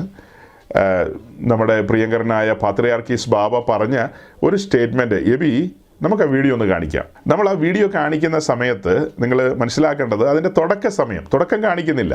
തുടക്ക സമയത്ത് അദ്ദേഹം പ്രസംഗിക്കാൻ തുടങ്ങുമ്പോൾ ഒരു മുസ്ലിം മോസ്കിൽ നിന്ന് ബാങ്ക് വിളിക്കുകയാണ്.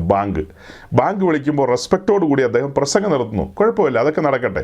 മറ്റുള്ളവരുടെ മുമ്പാകെ ഒരു ആദരണീയമായ കാര്യമായിട്ടാണ് പരിഗണിക്കപ്പെടുന്നത്. അത് കഴിഞ്ഞിട്ട് അദ്ദേഹം സംസാരിച്ച് തുടങ്ങുന്ന കാര്യമുണ്ട്. അദ്ദേഹം സംസാരിച്ച് തുടങ്ങുമ്പോൾ ജനറലായിട്ടാണ് പറയുന്നത്. പെട്ടെന്ന് കേട്ടാൽ അതിനകത്തൊന്നും ഒരു കുഴപ്പം തോന്നില്ല. അത് വലിയ കുഴപ്പം ഉണ്ടെന്നല്ല പറഞ്ഞു വരുന്നത്. നമ്മുടെ വീക്ഷണങ്ങൾ നമ്മൾ ഡെവലപ്പ് ചെയ്യുകയാണ്. അദ്ദേഹം പറഞ്ഞതിൽ നിന്ന് നമ്മൾ വചനത്തിലൂടെ നമ്മുടെ വീക്ഷണങ്ങൾ, ഗൗരവമായ വീക്ഷണങ്ങൾ പുറത്തു കൊണ്ടുവരികയാണ്. അപ്പോൾ തന്നെ അവരുടെ സമൂഹം അത് പ്ലേസ് ചെയ്തപ്പോൾ അതിന് ഹെഡിങ് കൊടുത്തിരിക്കുന്നു, അതിന് അടിക്കുറിപ്പ് കൊടുത്തിരിക്കുന്നു. അവിടെയൊക്കെ അവർ എഴുതിയിരിക്കുന്ന കാര്യങ്ങളുണ്ട്. ആ അടിക്കുറിപ്പിൽ അവർ എഴുതിയിരിക്കുന്ന കാര്യം, മറ്റു മതങ്ങളുള്ളവരെ മതം മാറ്റി ക്രിസ്ത്യാനികൾ ആക്കുക എന്നതല്ല ക്രിസ്തു പഠിപ്പിച്ച മാർഗം. മറ്റുള്ളവരെ സ്നേഹം കൊണ്ട് സേവിക്കുക എന്നതാണ് ക്രിസ്തീയ സഭകളുടെ കടമ. അവരുടെ ആസ്ഥാനത്ത് നിന്ന് അവർ എഴുതിയിരിക്കുന്നതാണത്. ഇനി അദ്ദേഹം പറയുന്നതും കൂടെ ഒരു എന്നാൽ നമുക്കൊരല്പം കേട്ടാൽ മതി. ഒരല്പം, കുറച്ച് അദ്ദേഹം പറയുന്നത് സീരിയസ് ആയ points. Beloved, missionary work is an essential part of the teaching, but also of the mission of the church. And it simply means we as Christians should live according to the gospel of Christ. We do not go out and convert people by forcing or by quarreling or by arguing. No, that's not our way of doing mission. It's simply by living the gospel according to Christ's teachings. Then people may see our good deeds as the gospel tells us and praise and glorify our Father who is in heaven. This is the way we do mission. And we do it in service for the people. Therefore, the church always has institutions to serve the people, especially those who are in need, not with the intention of converting them. Conversion is the work of God, not our work. We don't convert people. We simply witness to our faith by living this faith. And then God does his job.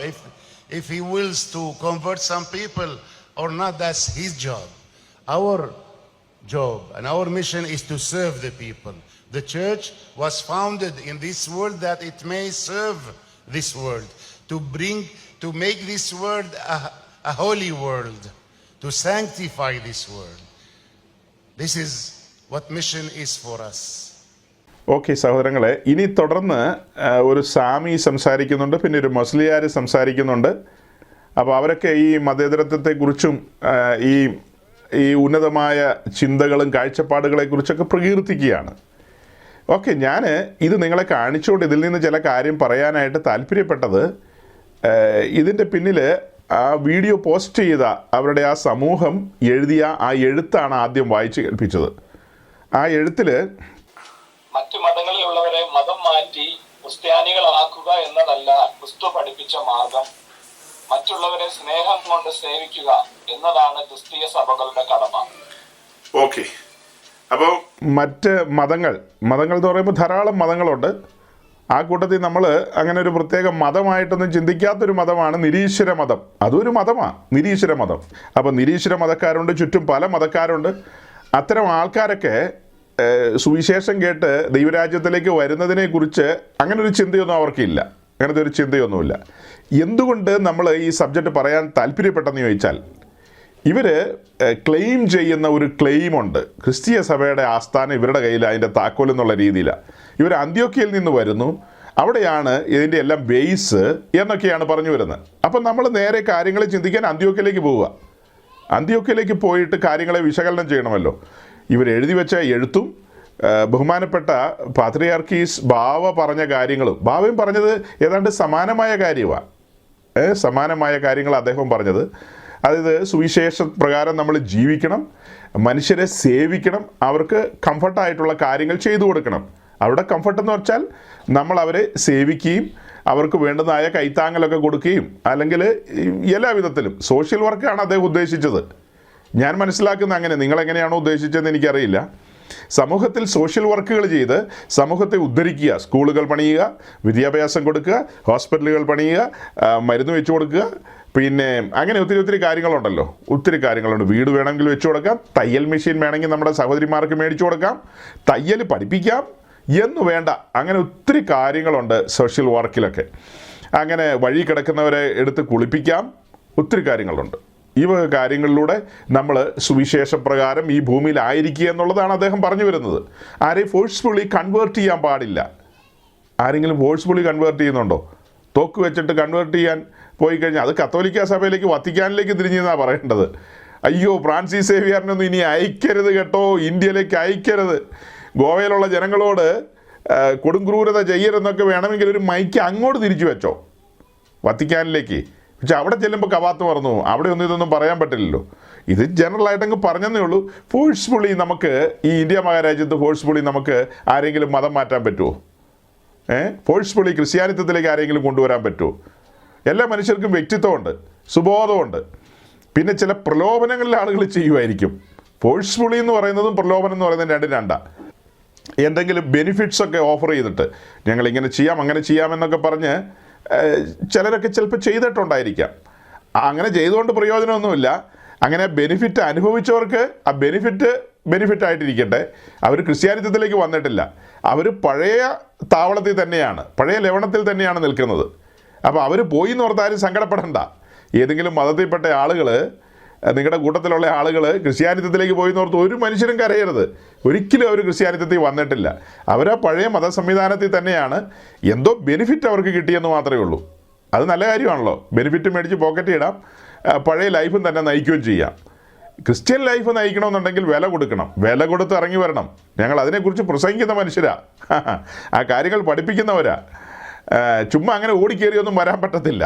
രക്ഷയിലേക്ക് വരാം, പക്ഷേ ഒരു ക്രിസ്തീയ ജീവിതം മുൻപോട്ട് നയിക്കണമെങ്കിൽ കാര്യങ്ങളെല്ലാം പറഞ്ഞു കേൾക്കുമ്പോൾ അയ്യോ എൻ്റെ പൊന്നെ, നിങ്ങളീ പറയുന്ന പോലെയൊക്കെ ആണെങ്കിൽ ഞങ്ങൾക്ക് ഞങ്ങളുടെ പഴയ സംവിധാനത്തിൽ എന്ത് സ്വാതന്ത്ര്യമാണ്. ഇഷ്ടമുള്ള പോലെ പോവാം, ഇഷ്ടമുള്ള പോലെ വരാം, ഇഷ്ടമുള്ള പോലെ ജീവിക്കാം. ഇവിടെ അങ്ങനെയൊന്നും അല്ല.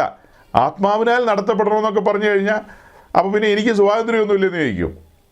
സമർപ്പിത ജീവിതമാണ് ബ്രദറെ. അപ്പോൾ അതുകൊണ്ട് അത്ര എളുപ്പമല്ല. ഫോഴ്സ്ഫുള്ളിയൊക്കെ എങ്ങനെയാണ് കൊണ്ടുവരുന്നത്? അങ്ങനെ ഫോഴ്സ്ഫുള്ളി ഒന്നും കൊണ്ടുവരാൻ കഴിയില്ല. പിന്നെ ഈ പറഞ്ഞ കാര്യങ്ങളുടെ എല്ലാം ഒരു രത്നച്ചുരുക്കമാണ് ഞാൻ പറയുന്നത്. യേശു ക്രിസ്തുവിൻ്റെ സുവിശേഷം, ആ സുവിശേഷം അനുസരിച്ച് ജീവിക്കുക. അത് നിശ്ചയമായും സുവിശേഷം അനുസരിച്ച് ജീവിക്കണം. പക്ഷേ സുവിശേഷം അറിയിക്കുന്നതിനെക്കുറിച്ച് അദ്ദേഹം ഒന്നും പറയുന്നില്ല. അദ്ദേഹത്തിൻ്റെ ആ സമൂഹമൊന്നും, എപ്പിസ്കോപ്പൽ സഭകളിൽപ്പെട്ട പ്രമുഖ സഭകളൊന്നും സുവിശേഷം അറിയിക്കുന്നതിനെക്കുറിച്ച് അങ്ങനെയൊന്നും പറയാറില്ല. എന്നാൽ ആ സമൂഹങ്ങളിൽ സുവിശേഷ വിഹിത സഭകളുണ്ട്. മാർത്തോമാ സഭ, പിന്നെ ഇവാഞ്ചലിക്കൽ സഭ, ലൂതറൻ, അങ്ങനെയൊക്കെ പറയുന്ന ഗ്രൂപ്പുകളുണ്ട്, CSI ഒക്കെ. അവരൊക്കെ സുവിശേഷം അറിയിക്കുന്നതിന് വിരോധമുള്ളവരല്ല. സുവിശേഷം അറിയിക്കുന്നതിന് വിരോധമുള്ളവരല്ല. പിന്നെ ഇപ്പോൾ അവർക്കൊക്കെ അതൊക്കെ ഒരു ചടങ്ങ് മാത്രമായിട്ട് പര്യവസാനിച്ചിരിക്കുന്ന ഒരു കാലമാണ്.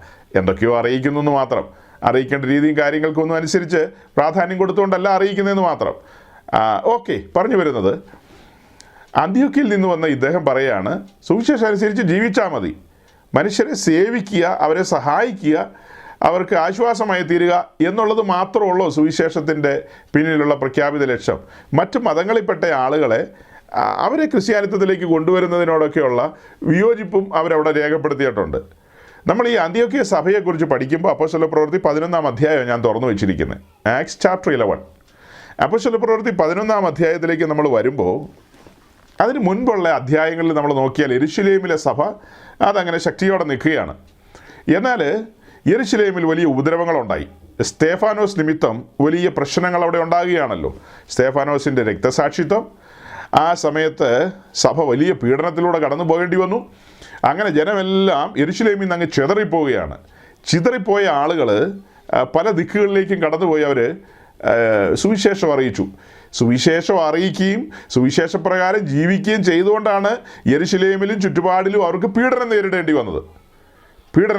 വന്നത്. അപ്പോൾ ആ കാരണത്താൽ അവർ ചിതറിപ്പോകേണ്ടി വന്നു. ചിതറിപ്പോയ സ്ഥലത്ത് അവർ മര്യാദയ്ക്കിരിക്കുക വേണ്ടത്. ഇനിയൊരു പീഡനം അനുഭവിക്കാതെ, ഇനിയൊരു ഉപദ്രവം അനുഭവിക്കാതെ ആ പോയ സ്ഥലങ്ങളിൽ എവിടെയെങ്കിലും രഹസ്യമായി പാർക്കുകയാണ് വേണ്ടത്. പക്ഷേ ഈ പോയ പാർട്ടികളൊക്കെ ആത്മശക്തി പ്രാപിച്ചവരാ. അതുകൊണ്ട് അവർക്ക് അടങ്ങിയിരിക്കാൻ കഴിയില്ല. അവരനുഭവിച്ച ആ ആത്മശക്തി, അവരനുഭവിച്ച ആ സൗഭാഗ്യം, ആ സ്വസ്ഥത, സമാധാനം, സന്തോഷം, അതെല്ലാം മറ്റുള്ളവരിലേക്ക് പകരണമെന്നുള്ള തീവ്രമായ വാഞ്ചയിലാണ് ചിതറിപ്പോയിട്ടും ഇവർ സഞ്ചരിച്ച് സുവിശേഷം അറിയിക്കുന്നത്. അങ്ങനെ പശ്ചാത്തലം നിങ്ങൾക്ക് മനസ്സിലാകാൻ വേണ്ടിയാണ് ഇത്രയും പറഞ്ഞത്.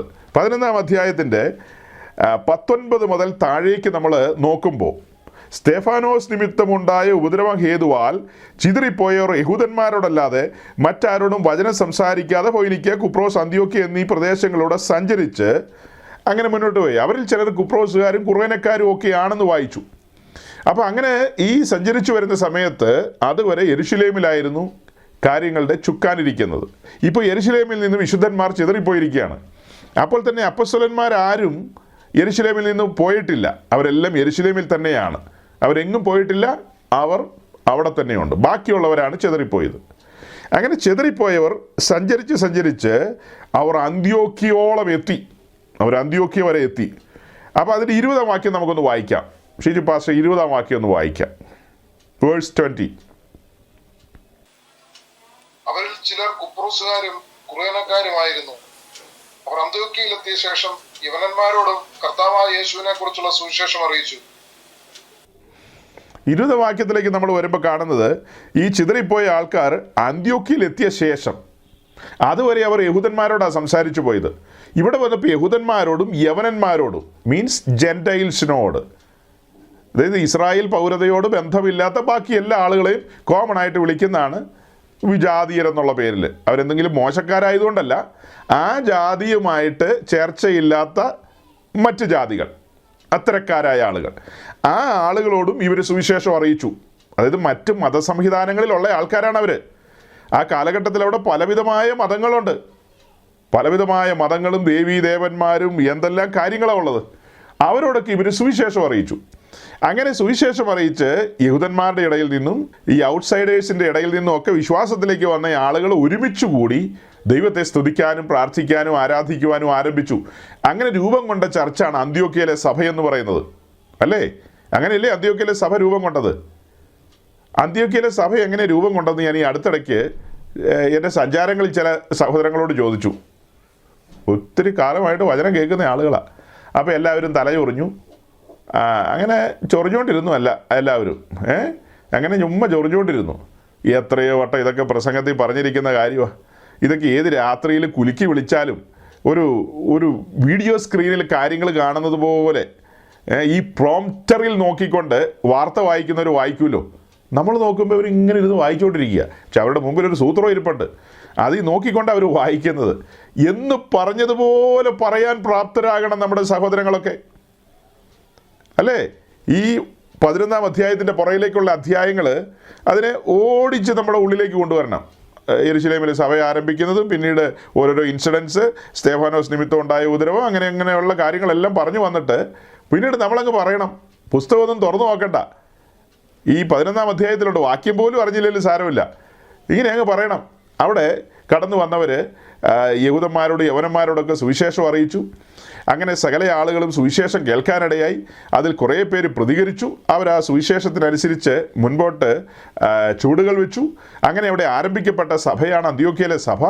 ആ സഭയുടെ പ്രത്യേകത തൊട്ടടുത്ത അധ്യായത്തിലുണ്ട്, 13-ാം അധ്യായത്തിൽ.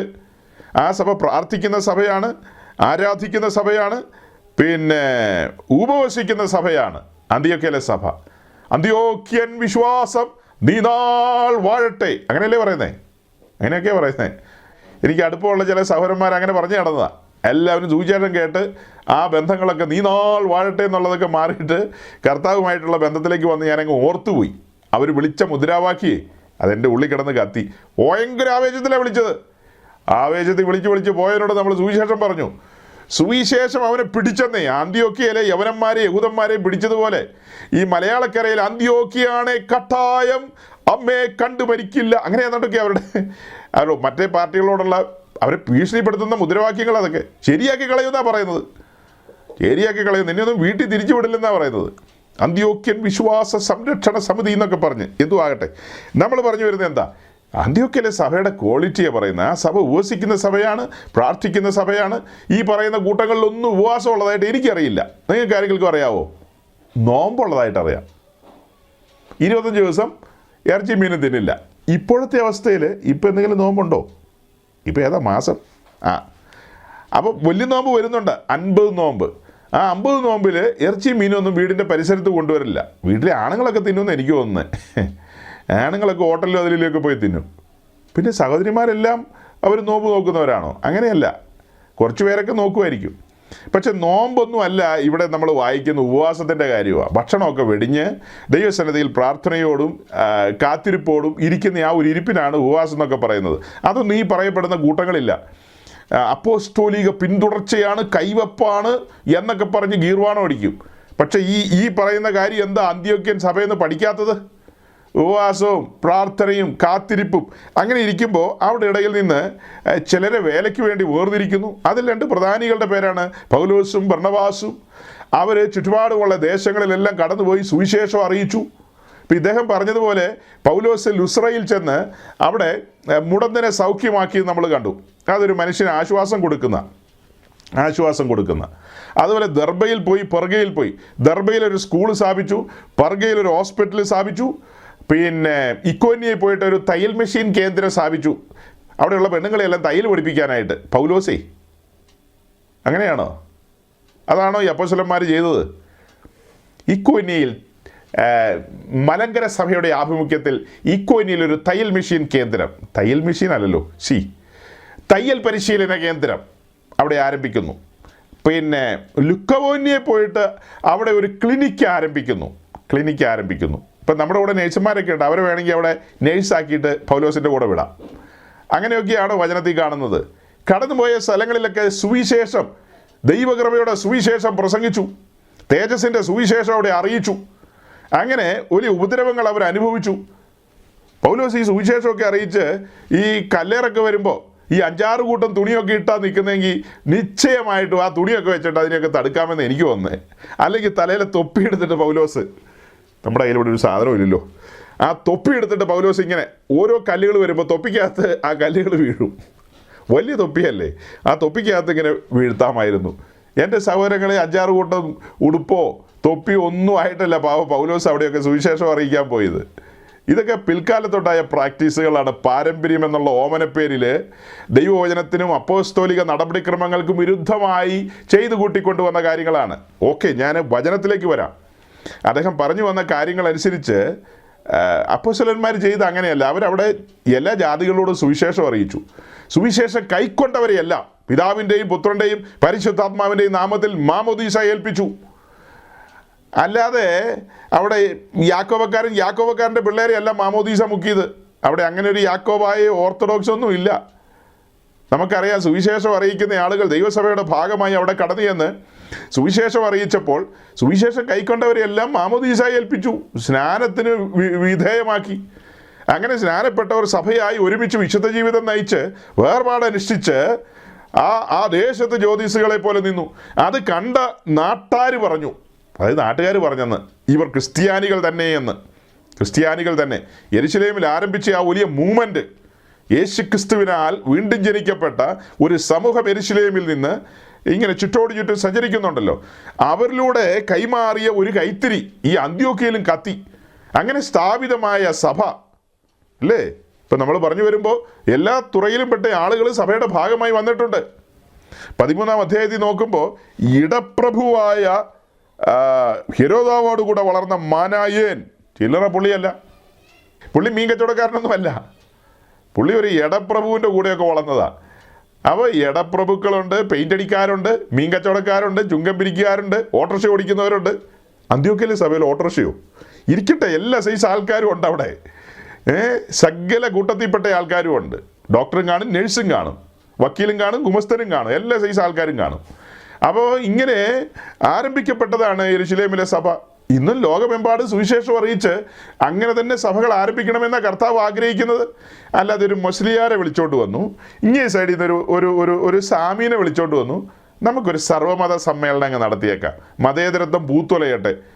അങ്ങനെയാണെങ്കിൽ ഈ ലുസ്രയിലെ ഇന്ദ്രക്ഷേത്രത്തിലെ പുരോഹിതന്മാരെയൊക്കെ കൂട്ടിക്കൊണ്ട് അവിടെ ഒരു ചെറിയ ഒരു മതേതര ക്ലാസ് തന്നെ പൗലോസ് അങ്ങ് എടുക്കാമായിരുന്നല്ലോ. ഞങ്ങളെ ലുസ്രയിലെ വേല അനുഗ്രഹിക്കപ്പെട്ട നിലയിൽ ഈ പകൽ നടന്നു. ഈ സന്ധിക്ക് ആ വേലയുടെ അനുഗ്രഹത്തിനായിട്ട് അല്ലല്ലോ, ഈ സന്ധിക്ക് ആ വേല ഭംഗിയായിട്ട് നടത്താൻ സഹായിച്ച ദൈവത്തിന് മഹത്വം കൊടുത്തുകൊണ്ട് ഞങ്ങളിവിടെ ഒരു സർവ്വമത സമ്മേളനം വയ്ക്കുന്നു. ഇന്ദ്രക്ഷേത്രത്തിലെ പുരോഹിതൻ അധ്യക്ഷനായിട്ടിരിക്കട്ടെ. അത് വേണ്ട, അത് ശരിയാവില്ല. ബർന്നബാസ് അധ്യക്ഷനായിട്ടിരിക്കട്ടെ. ഇന്ദ്രക്ഷേത്രത്തിലെ പുരോഹിതൻ പൂമാലയായിട്ട് വന്നിട്ടുണ്ട്. അദ്ദേഹം ഒരു മാല എനിക്കും ഒരു മാല ബർന്നബാസിനും ഇടും. പിന്നെ ലൂക്കോസിനും വേണേ ഓർമ്മ കേട്ടോ. മർക്കോസിന് ഒരു മാല ഇടാമായിരുന്നു, പുള്ളി അതിനു മുമ്പ് പോവുകയും ചെയ്തു. മർക്കോസ് ആ മാലയും കളഞ്ഞു. അപ്പോൾ അങ്ങനെയൊക്കെ ആണെങ്കിൽ മാലയൊക്കെ ഇട്ട് നമുക്ക് സർവ്വമത സമ്മേളനം നടത്താമായിരുന്നു. ഈ വീഡിയോയുടെ തുടർച്ച അങ്ങനെയൊക്കെയാണ്. ഇപ്പോൾ കണ്ട വീഡിയോയുടെ തുടർച്ച അങ്ങനെയാണ്. അപ്പോൾ അങ്ങനെയൊന്നും അല്ല സഹോദരങ്ങളെ അപ്പോസ്തലന്മാരൊന്നും അവരുടെ ശുശ്രൂഷകൾ ചെയ്തത്.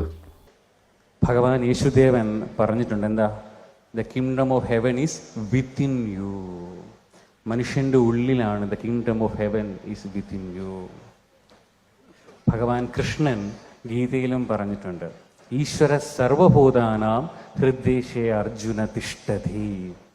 നീ തേടിക്കൊണ്ടിരിക്കുന്ന ഈശ്വരൻ കുടികൊള്ളുന്നത് നിന്റെ ഹൃദയത്തിനുള്ളിലാണ്. ഇതെല്ലാം തെറ്റായ പ്രാക്ടീസുകളാണ്. എത്രയോ കാലങ്ങളായിട്ട് ആ തെറ്റായ പ്രാക്ടീസുകളിലൂടെ മനുഷ്യർ പോകുന്നു.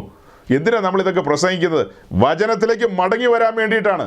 സത്യവചനത്തിലേക്ക് മടങ്ങി വരിക, അപ്പോസ്തോലിക ചൂടുവെപ്പുകളിലൂടെ നടക്കുക. കണ്ണ് തുറന്ന് വായിക്കാൻ മേലേ. പെന്തിക്കോസ് പാസ്റ്റർ പ്രസംഗിച്ചതിനൊപ്പം അത് കേട്ടിട്ട് അങ്ങനെ തന്നെയൊന്നും ആരും ചാടണ്ട.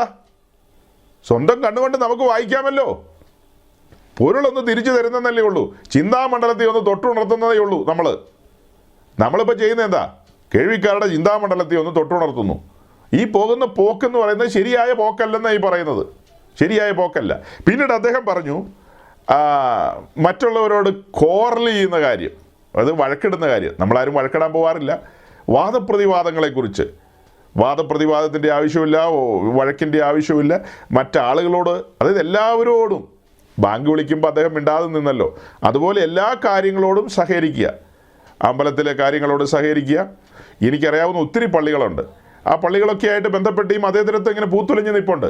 ഇപ്പം ഞങ്ങളുടെ നാട്ടിൽ എറണാകുളം ജില്ലയിൽ ഇങ്ങനെ ശാന്തമായി ഒഴുകിപ്പോകുന്നൊരു വലിയ നദിയുണ്ട്, പെരിയാർ എന്ന് പറയും. ആ പെരിയാറിൻ്റെ കരയിലുള്ള ഒരു ചെറിയ പട്ടണമാണ് കാലടി. അതിൻ്റെ തൊട്ടടുത്തൊരു സ്ഥലമുണ്ട് കാഞ്ഞൂർ എന്ന് പറയും. അവിടെ ഒരു 80% കാത്തലിക്സാണ്, ഒരു 20% ഹിന്ദുക്കൾ കാണും. കുറച്ചുകൂടെ മുന്നോട്ട് പോയി കഴിഞ്ഞാൽ ഹിന്ദുക്കളായ സഹോദരങ്ങൾ കൂടുതലുണ്ട്. ഏതാണ്ട് കട്ടയ്ക്ക് കട്ട ഒപ്പത്തിനൊപ്പം നിൽക്കും കാത്തലിക് സമൂഹം. ഈ രണ്ട് കൂട്ടരേ ഉള്ളൂ അവിടെ. പിന്നെ അതിൻ്റെ ചില തുരുത്തുകളിൽ മുസ്ലിം സമൂഹങ്ങളുണ്ട്. ചില തുരുത്തുകളിൽ പെന്തിക്കോസിനൊക്കെ അവർ കേട്ടിട്ടുണ്ടോന്ന് തമ്പുരാന് മാത്രം അറിയാം. മർത്തോമ, ഓർത്തഡോക്സ്, ഇതൊന്നും ആ നാട്ടുകാർ കേട്ടിട്ടുണ്ടാവില്ല. കാരണം അവരങ്ങനെ 100% കാത്തലിക് ലോകത്ത് നിൽക്കുകയാണ്. വളരെ പ്രസിദ്ധമായ പള്ളിയാണ് കാഞ്ഞൂരിലെ സെബസ്ത്യാനോസ് പുണ്യവാളൻ. അതങ്ങനെ പറഞ്ഞാൽ ഒക്കില്ലല്ലോ. വിളിച്ചാൽ വിളി കേൾക്കുന്ന കാഞ്ഞൂർ പുണ്യവാളൻ എന്ന് പറയണം. അതാണ് അതിൻ്റെ കറക്റ്റ് ടൈറ്റിൽ. വിളിച്ചു വിളി കേട്ട കാഞ്ഞൂർ പുണ്യവാളൻ, അങ്ങനെയാണ്. ഒരു കാലിക്കാരൻ എവിടെ എങ്ങാനും ഉണ്ടോ? ഇല്ല. വിളിച്ചു വിളി കേട്ട കാഞ്ഞൂർ പുണ്യവാളൻ, അങ്ങനെ ഭയങ്കരമാണ്. അമ്പെഴുന്നള്ളിപ്പും പരിപാടിയൊക്കെ ഭയങ്കരമായിട്ട് നടക്കുന്ന സ്ഥലമാണ്. അവിടെ നിന്നൊരു 10-15 കിലോമീറ്റർ, അത്രയൊന്നും ഇല്ലെന്ന് തോന്നുന്നു, ഒരു 10 കിലോമീറ്റർ അപ്പുറം പുതിയേടം എന്ന് പറയുന്ന ഒരു സ്ഥലമുണ്ട്. അതായത് ഈ പെരിയാറിൻ്റെ സൈഡിൽ തന്നെയാണ്. അവിടെ കൊച്ചി രാജാവിൻ്റെ കോട്ടയും വേനൽക്കാല വസതിയും എല്ലാം ഉള്ളതാണ്. അവിടെയാണ് പുതിയേടം അമ്മയുള്ളത്. പുതിയേടത്ത് അമ്പലം, അത് കൊച്ചി രാജവംശവുമായി ബന്ധപ്പെട്ട വലിയ പുരാതനമായ ക്ഷേത്രമാണ്, വളരെ പുരാതനമായ ക്ഷേത്രമാണ്. അവിടുന്ന് കുറേയും കൂടെ പോകുമ്പോൾ വേറൊരു പ്രസിദ്ധമായ ക്ഷേത്രമുണ്ട്, തിരുവൈരാണിക്കുളം ക്ഷേത്രം. ക്ഷേത്രത്തിൻ്റെ കാര്യമാണോ പ്രസംഗത്തിൽ പറയുന്നത്? അതേ സഹോദരങ്ങളെ, കാര്യങ്ങളിങ്ങനെ പറഞ്ഞു വരുമ്പോൾ കാഞ്ഞൂർ പെരുന്നാളിന്, അവിടുത്തെ തിരുനാളിനോടുള്ള ബന്ധത്തിൽ സെപ്റ്റംബർ മാസമാണ്. സെപ്റ്റംബർ മാസമുള്ള ആ തിരുനാളിന് അവിടുത്തെ റാസ ഇങ്ങനെ എഴുന്നള്ളി വന്നാൽ ഇവിടം വരെ പോകുന്നറിയാവോ? പുതിയേടത്ത് അമ്പലം വരെ പോകും. പുതിയേടത്ത് അമ്പലത്തിൽ എന്നിട്ടാണ് യു ടേൺ എടുക്കുന്നത്. ചായയും കാപ്പിയൊക്കെ കുടിക്കുമായിരിക്കും അവിടെ നിന്ന്. അങ്ങനെ ചായയും കാപ്പിയൊക്കെ കുടിച്ച് അവരും ഇതിന് ഉള്ള പൂമാലയൊക്കെ ഇടുവോ ഏതാണ്ടൊക്കെ അവരും കാട്ടിക്കൂട്ടും അമ്പലത്തിലുള്ളവർ ഇറങ്ങി വന്ന്. അത് കഴിഞ്ഞിട്ട് പിന്നെ ഈ അമ്പലത്തിൻ്റെ ഉത്സവത്തിന് അത് ഇങ്ങനെ മാർച്ച് ചെയ്ത്, അതിന് മാർച്ച് ചെയ്യാന്നല്ലോ പറയുന്നത്, അതിൻ്റെ ആ എഴുന്നള്ളിപ്പ്, പ്രദക്ഷിണം എഴുന്നള്ളി വരുന്നത് കാഞ്ഞൂർ പള്ളി വരെയാണ്. അവിടെ വന്നിട്ട് ചായയും കാപ്പിയൊക്കെ കുടിച്ച് യു ടേൺ എടുത്ത് തിരിച്ചിങ്ങോട്ട് പോകും. ഒരിക്കൽ ഒരു സംഭവം ഉണ്ടായി അവിടെ. ഈ ഭഗവതി അതിനകത്ത് നിന്ന് പുറത്തുപോയി. അവർ വലിയ പ്രശ്നം വെച്ചു. 6-7 ലക്ഷം രൂപ അതിന് ചിലവായി എന്നാണ് പറയുന്നത്. പ്രശ്നമൊക്കെ വെച്ച് തെളിഞ്ഞപ്പോൾ ഭഗവതി ഇവിടെ നിന്ന് പോയി. കാഞ്ഞൂർ പള്ളിയുടെ മുമ്പിൽ ഒരു കടപ്പ്ളാവുണ്ട്. അങ്ങനെ ഒരു സാധനമുണ്ട്, കടപ്പ്ളാവ് എന്ന് പറയും. ഇങ്ങനെ ഉരുണ്ടിരിക്കുന്ന ഒരു സാധനം, അതാണ് കടപ്പ്ളാവ്. കടപ്പ്ളാവിൽ കടച്ചക്കയുണ്ടല്ലോ. അപ്പോൾ ആ കടപ്പ്ളാവിലാണ് പുള്ളിക്കാരി ഇരിക്കുന്നത്. പ്രശ്നത്തിൽ അത് തെളിഞ്ഞു. അങ്ങനെ അവിടെ നിന്ന് ആവാഹിച്ച് വലിയ കഷ്ടപ്പാടായിപ്പോയി. അപ്പോൾ പുള്ളിക്കാരി പറയുന്നുണ്ട്, ഞാൻ എൻ്റെ ആങ്ങളുടെ അടുക്കിലാണ് വന്നിരിക്കുന്നത്, ഒരു കാരണവശാലും വരില്ലെന്ന്.